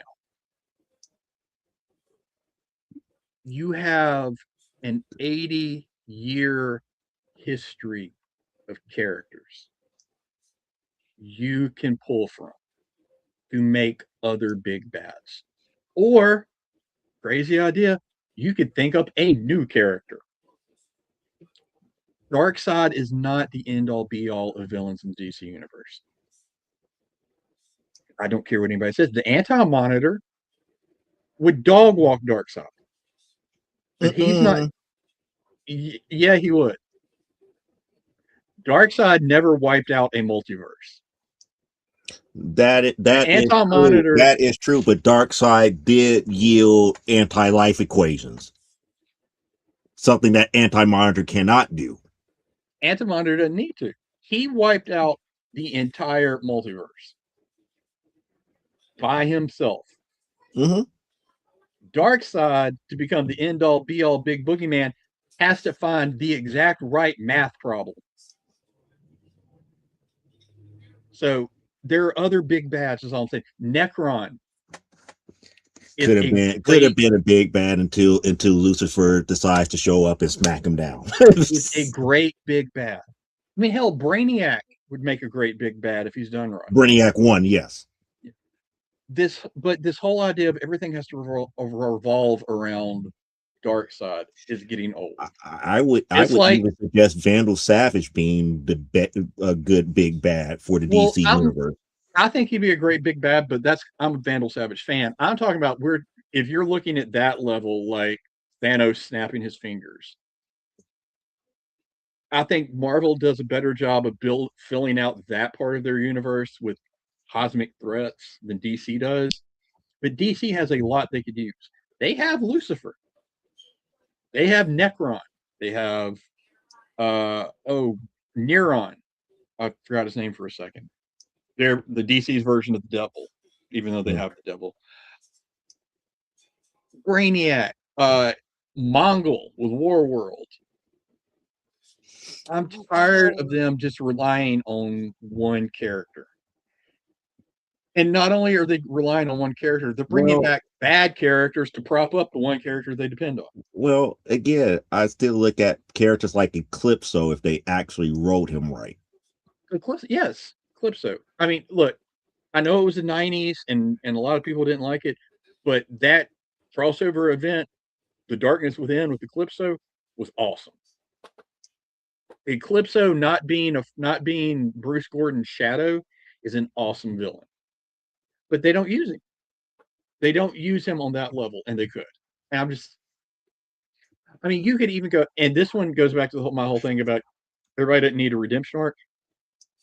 If you want a built-in big bad that could be on the level or above Darkseid, you have Superboy Prime. He doesn't need a redemption arc. He is perfect being a corrupted Superboy who is a villain. A pre-crisis Infinite Crisis. A pre-crisis Superboy who's immune to kryptonite, who's immune to magic, who can juggle planets and punch through time, is a scary ass villain. Leave him as that. That's all you need. Who it took current Superman and pre-crisis Earth 2 Superman to attempt to keep up with him. After flying him through a red sun and putting him on Mogo to beat him. And he still beat Earth 2 Superman to death with his bare hands. You don't, like I said, Marvel did this with Thanos for a while. But and they're starting to get a little bit better about it. Well, I wanted to bring one point. Even with Marvel, they did do Marvel the End, where Thanos was not the big bad, it was somebody else. Because Thanos played the hero in that one. And this was reluctantly played the hero in Marvel the End. What happened to Galactus? Well, see, Galactus isn't written as a villain. Galactus is, and I agree with this, because I know Reed Richards is super smart and Thor can swing his hammer, blah, blah. Nobody's beaten Galactus. Galactus is a part of the natural order of the universe. It's even been revealed when Galactus dies, the universe will probably die because he keeps the balance. Well, until Chaos and Order decides that it is time for it to go. Right. So I don't really, that's not really a villain. That's no more being the villain than when King Kong is walking, trying to go back into the jungle and steps on the villager. He's not a villain. Tell that to the Skrulls. He fucking ate their planet. Roan World was dying and had passed its prime. The Skrull race was in a free fall. And even if it wasn't, he didn't go after them like, ha ha ha, I'm gonna get these Skrulls and tie them to the railroad track, ha ha ha. No, he's like, damn, I'm hungry. And if I go, everything goes. So y'all shapeshift into a cheeseburger to make this easier. Y'all shapeshifted to a cheeseburger. Wow. So that, I mean, he Did does. You ever see Red Dwarf? Did you ever see Red Dwarf? Yeah. You know what that reminds me of? Cat. And he walks up to the Skrull world and goes, I'm gonna get your little fishy. It's just, I'm sorry. But yeah, you know, Galactus does villainous things, but it's not because he's a mustache twirling villain. It's part of his order in the universe. But he can pick just planets like that ain't got living beings on them. Again, that villager King Kong stepped on was a living being, but he ain't on that level. But what I'm saying though is he's not it's part of his curse, and that's the thing. People don't realize that Galactus's curse is his biggest downfall, and his motivation is that I have to exist. Mhm. And that was the Because whole thing about Marvel Rivals, which I didn't like as a whole here when they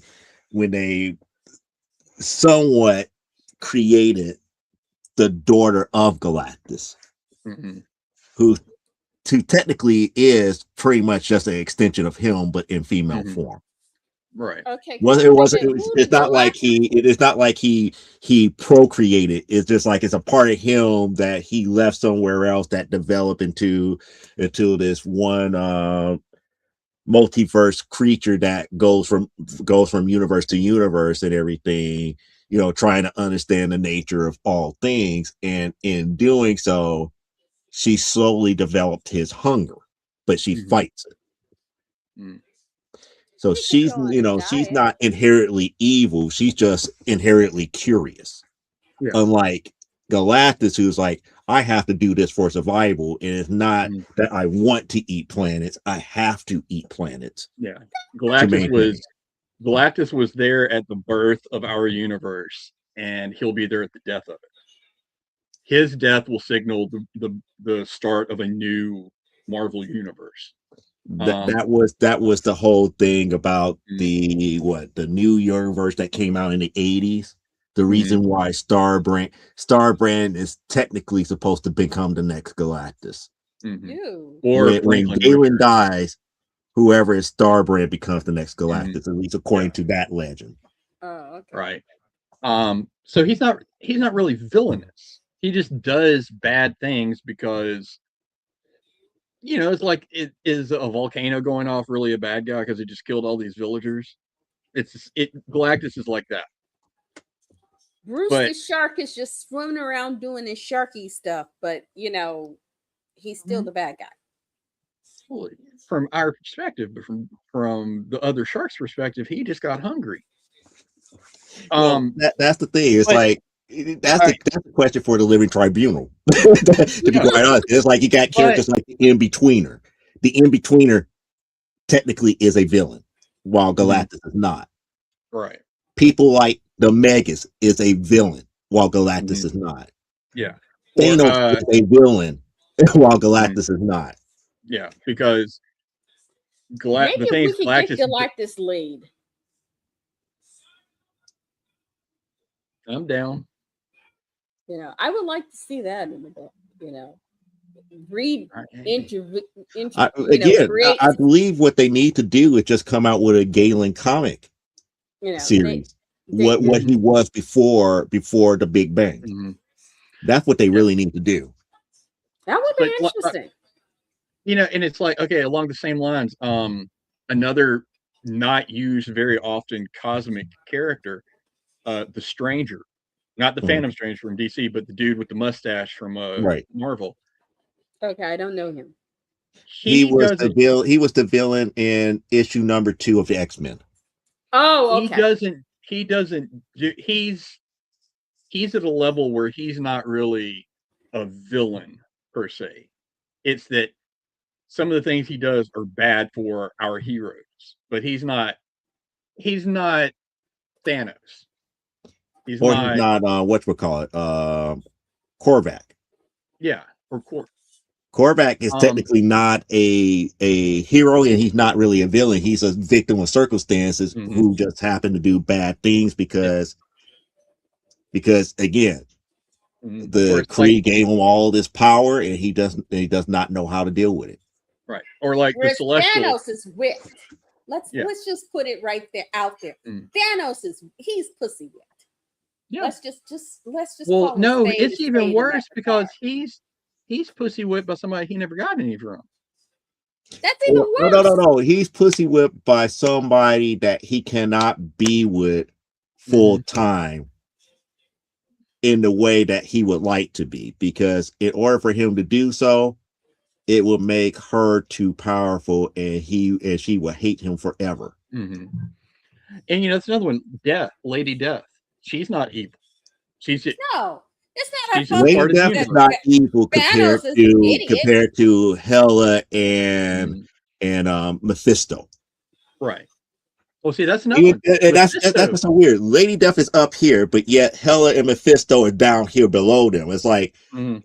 It's like technically Mephisto kind of runs, his pocket of hell, and then Hela runs Mhm. her pocket of hell, but they all still report to Mistress Death. Well, now Hela is the Queen in Black, so she's Mhm. above everybody now. She's still not above She's Mistress Death. she's taken over Null's role as God of the symbiotes somehow. Right. But see, that's another, they introduced. I think it's kind of lame. I didn't really like the whole idea that Venom's super suit is strong enough to kill a Celestial, but that was a new big bad they introduced. But they couldn't just. The suit, the symbiote suit has to have a host. Not Well, I necessarily. mean, it can survive, but it needs the host. Not No, necessarily. They changed that. Null is the god of the darkness, is what they call him. He created all of the suits out of the primordial darkness. Right. Blah blah blah. And So they Peter Parker's original, because understand, I read the first Mhm. of those books where The Secret Wars. The Secret Secret Wars where he got the suit out of the bubblegum. the machine. Yes, little- because the little- his outfit literally got blasted off his button. He was Mhm. hangle dangling out there, and it was like, no, you can't be running out here like this, because But you have to blame. women are enjoying themselves. So You have to need blame the cover that Beyonder up. for that. You have to And blame the then you Beyonder for that find- because the Beyonder went and plucked that thing from Noel's realm and put it in that gumball machine. You have to understand the greater lore of the symbiote. However, I'm from Mississippi. Mhm. They're the black gooey things.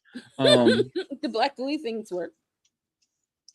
They expanded the lore of where they came from and what they are, but the way they expanded the lore makes no damn sense, because you got this god of the shadows, Null, who's apparently so strong he can whack off the heads of Celestials, but he was weakened one time, and all of his little gooey people made a cage around him that became a planet, and that's why you never saw him, and why all the different lore about the gooey things went in different directions. But they tried to make a new big bad, but they didn't do anything with it. And now, because she's in the Thor movies, Hela somehow just took over his job. And it's like, okay, so now Hela's here. But hey, you know what? She can't do it on her own. Thanos is helping her. Like, seriously? So you can have multiple. Did they rewrite Big bads. Thanos' lore then? That's my question now. Has modern Marvel rewrote his lore? How do you mean?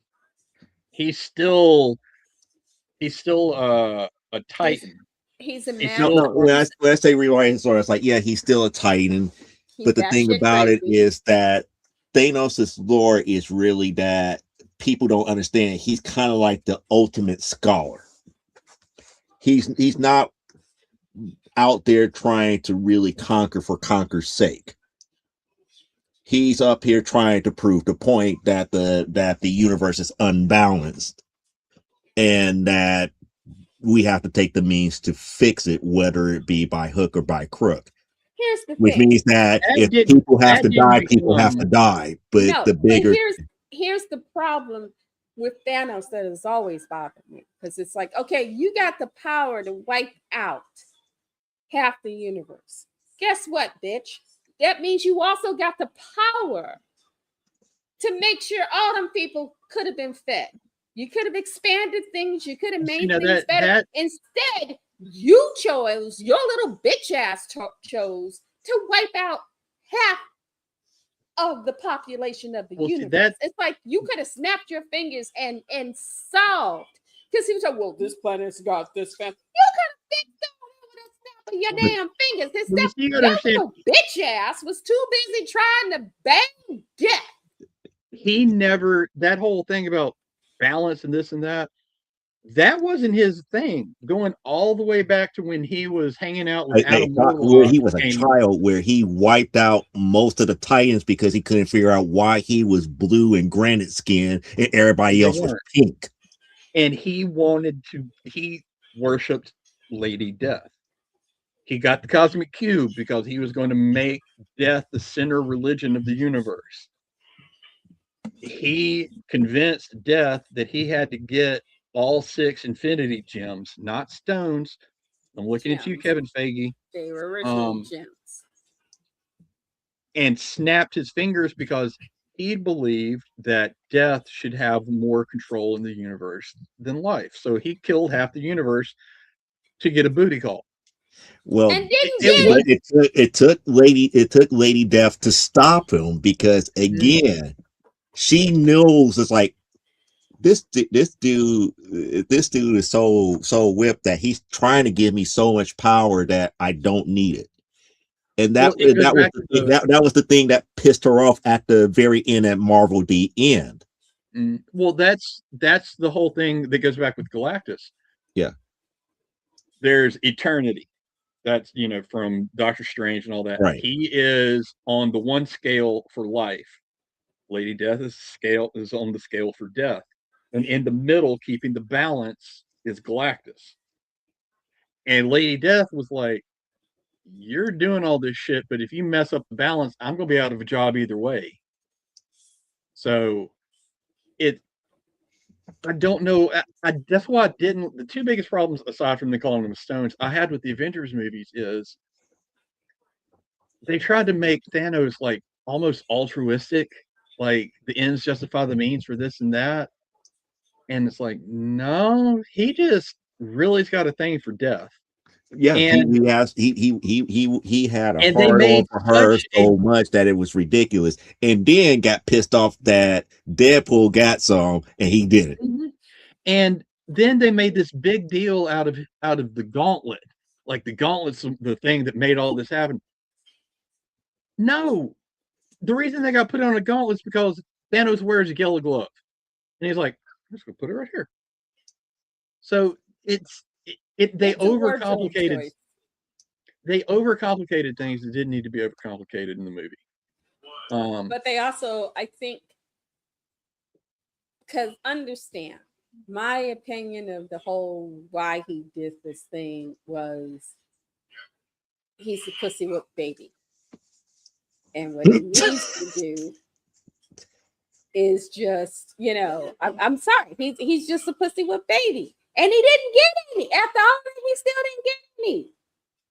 Deadpool did, though. Yeah, so, Deadpool got some but then again, Deadpool is crazy enough not to do half of the stuff that Thanos would. Now, I'm just saying, he's a little pussy whip idiot. He's a pussy whip baby. And I would have liked it if she would have just shown up and bitch slapped him a bit. And then snapped her finger and said, I undid it. Give me that glove. Don't make me come back here. And walked away. I will die on this hill. Okay. Thanos is not a good character unless Jim Starlin is writing him. Okay. That's a good hill to try to die on, because that you have some points there. You have some good points there. But then again, I'm also looking at Infinity War, where Jim Starlin, which Meg has tried to take over, and then I look at Marvel the End, where Thanos had to play the good guy to stop this other entity for destroying the whole multiverse in Marvel, and it kind of failed. It kind of failed. It kind of failed. It's like the only thing that was saved was him and one small tiny universe. Right. Yeah. Well, he find Mistress Death, and Mistress Death was kind of like, she was not happy, but at the same time she was content. And the reason why she was content, because it was the very first time that she actually heard pure silence. not as pure science as universes getting wiped out and no other universe being there. It was like Thanos brought everything within balance, but yet the universe had to start over again. Now, I said, And then Thanos all of a sudden, only here comes Outer Warlock stepping out of this one pocket dimension. It's like, yeah, you didn't get rid of me yet. Now, I said Thanos is only a good character when he's written by Jim Starlin. I didn't say that he was in good stories when Jim Starlin wrote. Because Jim Starlin also wrote the Infinity Crusade, which was a steaming pile of shit. That's because they don't know how to write her, or AKA the goddess. They don't. But it's Thanos only works when it's someone who truly understands the core of the character. And Jim Starlin created him, so he understands that. Other character creators, just as much as I love Jonathan Hickman writing Thanos in Infinity, it wasn't as good because that was the story. Thanos is going around to all these different places where he's knocked women up to kill his sons. I'm like, again, that's just power fantasy written at its worst here. Yeah, so I mean, and I've never thought much about Thanos's logic. I mean, I've never respected it, but even that's a little far. And again, it was, I know why they did it. It was around the time that the movies were being hyped up, so they needed a Thanos story. It didn't. They just plugged in something for him without really thinking about why this would work and why it wouldn't.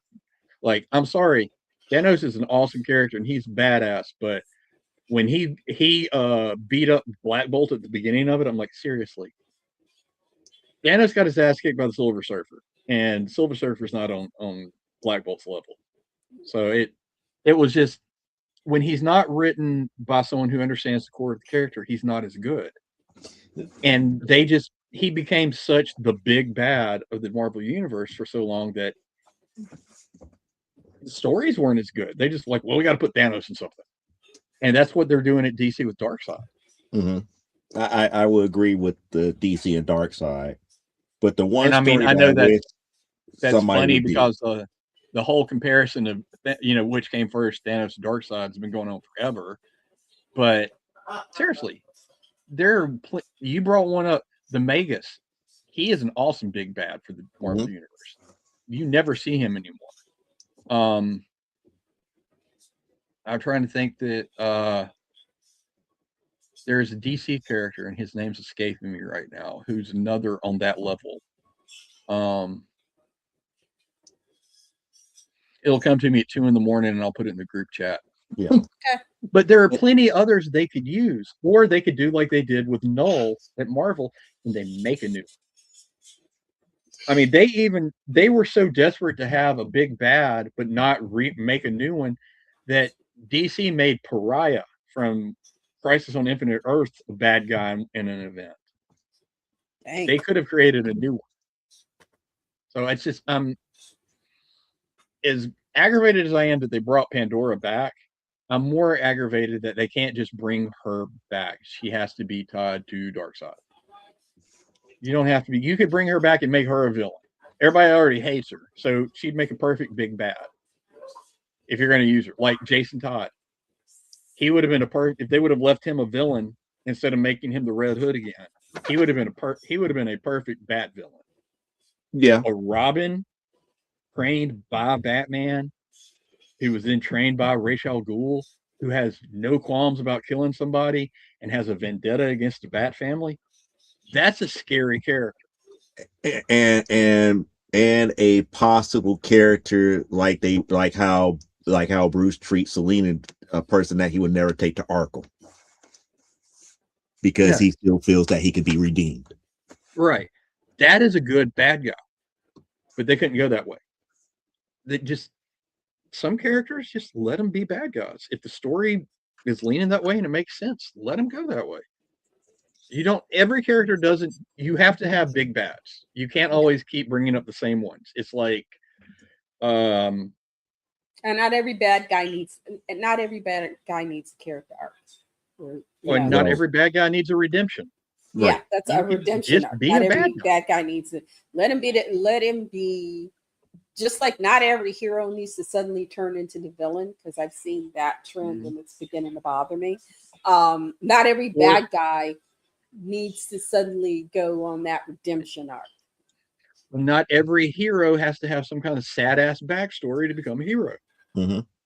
And that it's they lose sight of those things, I think, because they're trying to pump out so much. Also, Well, they're trying to plus make they don't want these heroes, older characters to die off. and they're also making. I mean, Supergirl is now the Supergirl I grew up with, and the Supergirl now are like two total different strangers. Mhm. It's just it's like, okay, that she represents this generation of girls, just sort of broken and cut off, and they just don't care. And it's like, It's funny because out of all of the characters at DC, Supergirl and Superman are the only two that, after all this time, have not completely reverted back to their pre-crisis life. wow, okay. Supergirl, the Supergirl we have now, the one that Tom King ruined in Woman of Tomorrow, Mhm. and the one that is in the new series right now, where she is a modern day girl. That Supergirl is the one from Batman Superman that Michael Turner drew before he died. That's not Kara Zor-El from the pre-crisis DC universe. Exactly. The It's Superman now, even though they've brought back more and more and more and more elements of it, he is still the John Byrne Superman. He's not the Earth One juggling planets and punch through time Superman.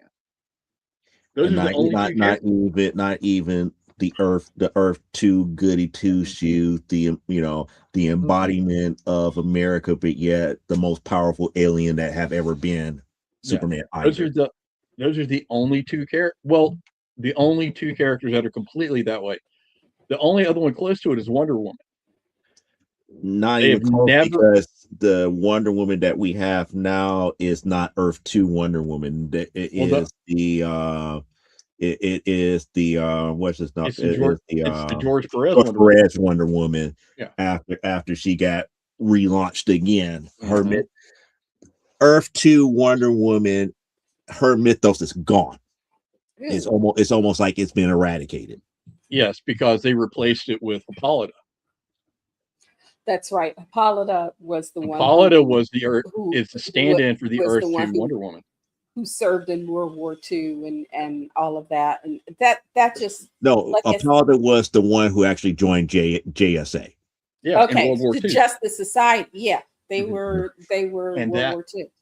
And that took the place of the Earth 2 Wonder Woman. So yeah, those. I mean, you really could say all three of those, even though they're walking the line with Wonder Woman nowadays. But yeah, those are the only characters, and that's just really weird because those are three of their biggest characters, and they are the only ones that aren't their complete characters still. Kara being the worst one, because I'm sorry, as much as I like Michael Turner's art and Jeff Loeb's Batman Superman was great, that Supergirl was kind of boring. The Earth One Supergirl, the pre-Crisis, I will admit to this day, if I reread Crisis where she dies, I tear up a little bit. What did you think about Linda Danvers' Supergirl? The one in like the late 80s, early 90s. Before the Michael Turner version. Now, was it Linda Danvers? Now, this is where we start to get really where they just lost the plot with Supergirl. Exactly. They went Is off the this- cliff and said that she Did the went Li- back to her old moniker as Linda Danvers to Did the live a Linda normal life here. Danvers, the Linda Danvers Supergirl you're talking about, Mhm. was she before or after the shapeshifter Supergirl that was in Death of Superman? This was after. Okay. I was okay at first with it. It wasn't that bad. It wasn't. It wasn't all the way good either, but it made sense. But then all of a sudden, when it was like she's really an angel and she's got wings and this, and I'm like, what is happening? Bring me back the silly putty Supergirl. I don't understand this one at all. But before that, it wasn't bad. I kind of enjoyed it. I've got somewhere back there. I have it. I have almost the whole run. It wasn't bad. But then all of a sudden, it's like she's an Earth angel and she's got fire wings and this. I'm like, look, man, just give me back the headband wearing Supergirl who changed her costume every other issue and hooked up with the Super Horse. That's all I want. Hooked up with the Super Horse. That's all I want. Why you have to bring up the Super Horse? Oh, goodness. Because that is probably the coolest and goofiest thing ever in a comic book at the same time. You going back to what 1970 Supergirl? Yeah, that's when she had the horsey. Yes, Super Horse. That's when the moon was full, Comet became Byron again, and they hooked up. And then when the sun went down, when the sun came up, he was a horse again, and she was confused. So, yes. Well, I am literally falling asleep. Not because of anything here, but it's just No, been it's beyond our 2 hours, but and it's just been to a let hard people week. know it's coming. I got the full run in the you got mail Planet now, so that's She-Hulk. coming here. Oh, cool. So I got the full run, all 6 issues of this here. I haven't read it yet. I have not heard good things about it, but I also have not heard bad things about it. It You might just get kind of thrown, read? it might not. I don't know. Okay, you got to let I me have know. no clue what I'm in for at this point. You got to let me know. Oh, you would know because we're going to talk about it here. Ah, even know better then.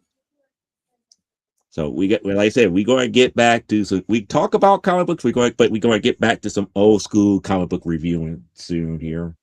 I mean, you just tell me when. I got a stack ready to go. I was supposed to talk about art supplies this week and totally forgot. Yeah, because we got off on a tangent. Dealing with then, culture appropriation. cultural Anyway. appropriation and Joe not knowing what my wife's name is. So. Okay, I'm gonna make myself some pancakes and then crawl in the bed and lose consciousness. Too bad you don't have chicken fingers there. You could make yourself some chicken and waffles. I don't have any waffles, so. Now, if you were really large and in charge, you would make them pancakes in bed. No, because she doesn't have a grill close enough to her bed to make the pancakes. Yeah, sorry, and they make an app for that. You know, well, I don't have an app for that. Okay, I don't have that app anyway.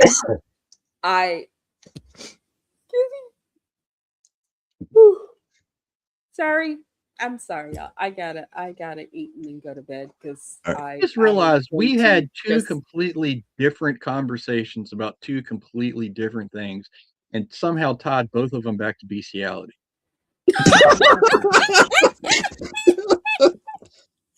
Oh goodness! There's something strange. And he was, of course, is unrefined. But there's something there. I don't know wasn't there before. There was something that wasn't there before. Okay. I'd end up with more. I forgot all the lyrics to that song, but yes, I remember. I used to watch the heck out of Disney's Beauty and the Beast. Well, I've got to go to bed because otherwise I am. You do not want to see me just sitting here 1 minute and just, That nobody wants to see that. Courtney No, can't lift what we me. probably want to see is Courtney trying to pick you up off of the ground, and that would be some comedy. Courtney Courtney, can't lift Courtney wouldn't me. be able to do it. Charles can't lift me. So, I'm like, that's like trying to lift a whale. No, you're not that heavy. You just solid. There's a difference. I'm solid. And once I connect with the ground is like, I'm magnetic. You're stuck here, until I wake up. So, that's how it is. But anyway, I'm going to say, okay. I see. I know my transitions very well. I know my transitions very well. So don't say that I did something out of whack. I know my transitions very well. I'm tired, and I was just sort of like not paying attention, and so okay, okay, who am I again? Ah, sorry. Hi, I'm Elaine Haygood. You can find me here on YouTube. Just look up Elaine Haygood. I've got you'll know me because I've got a thing that it's a Celtic knot that looks like a brain. If you see that, that's me. Okay. Anyway, we love the fact that you're here. I'm tired. I'm hungry. I need to sleep. And I need to get off this before I start taking bites out of Courtney and she starts screaming. It's a whole thing. So, lenscaponline.com. Go check it out. Leave me a line. Once I've regained consciousness and I'm not running around running errands, I will get back to you and say howdy. Okay? In fact, if you want me to say howdy, that's exactly what I'll say. Anyway, y'all take care. Be good to each other. Don't do stupid bestiality things because, that's illegal and you'll end up on certain lists. Okay? Bye. And with his rock ready to hit the Hulk, because it just sounds too much like the end of the Jim Starlin and what we call his graphic novel of Thing in the Hulk, because Hulk said, "What do you guys want at the end? Hulk hungry, Hulk hungry, Hulk want to go home, Hulk want to sleep." Granted, boom, they get back to Earth. Big stack of cheeseburgers, Hulk happy, they're back at home, and this, that, and the other. And Thing was like, we could have been normal. And that's how Cliff is with that big old boulder that he about to hit Hulk over the top of the head with. You know which graphic novel I'm talking about, right? Yes, I do. Yes, I agree with that statement. But I will say, unlike Elaine, I don't kink shame. You do you if it makes you happy. Mm-hmm. Just don't tell me about it. Don't. I'm still here in Olive Branch. Come hang out with me. Come hang out with my wife, better known as Cliff's wife. And we'll Whose see name you is next Micah, time. by the way. Thank you. Come again. And that brings us to our sponsor for the evening, which is Plasma Fire Graphics. If you need a cover for your next novel, graphic novel, or comic book, hit up Jeffrey Hayes. You want an award-winning author who has won several Pope Factory Awards for his covers for things like Captain Hawkland, Pope Reality, The Terrors. If you don't believe that, then maybe you will believe this video right here.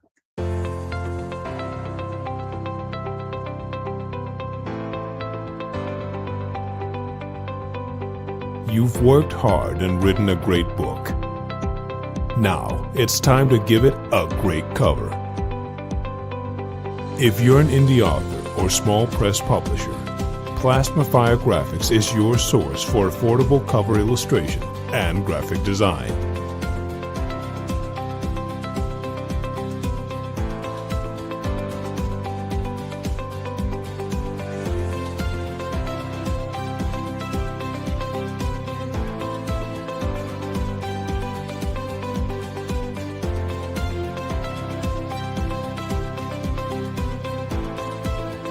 Plasma Fire Graphics, when the look of your book matters to you.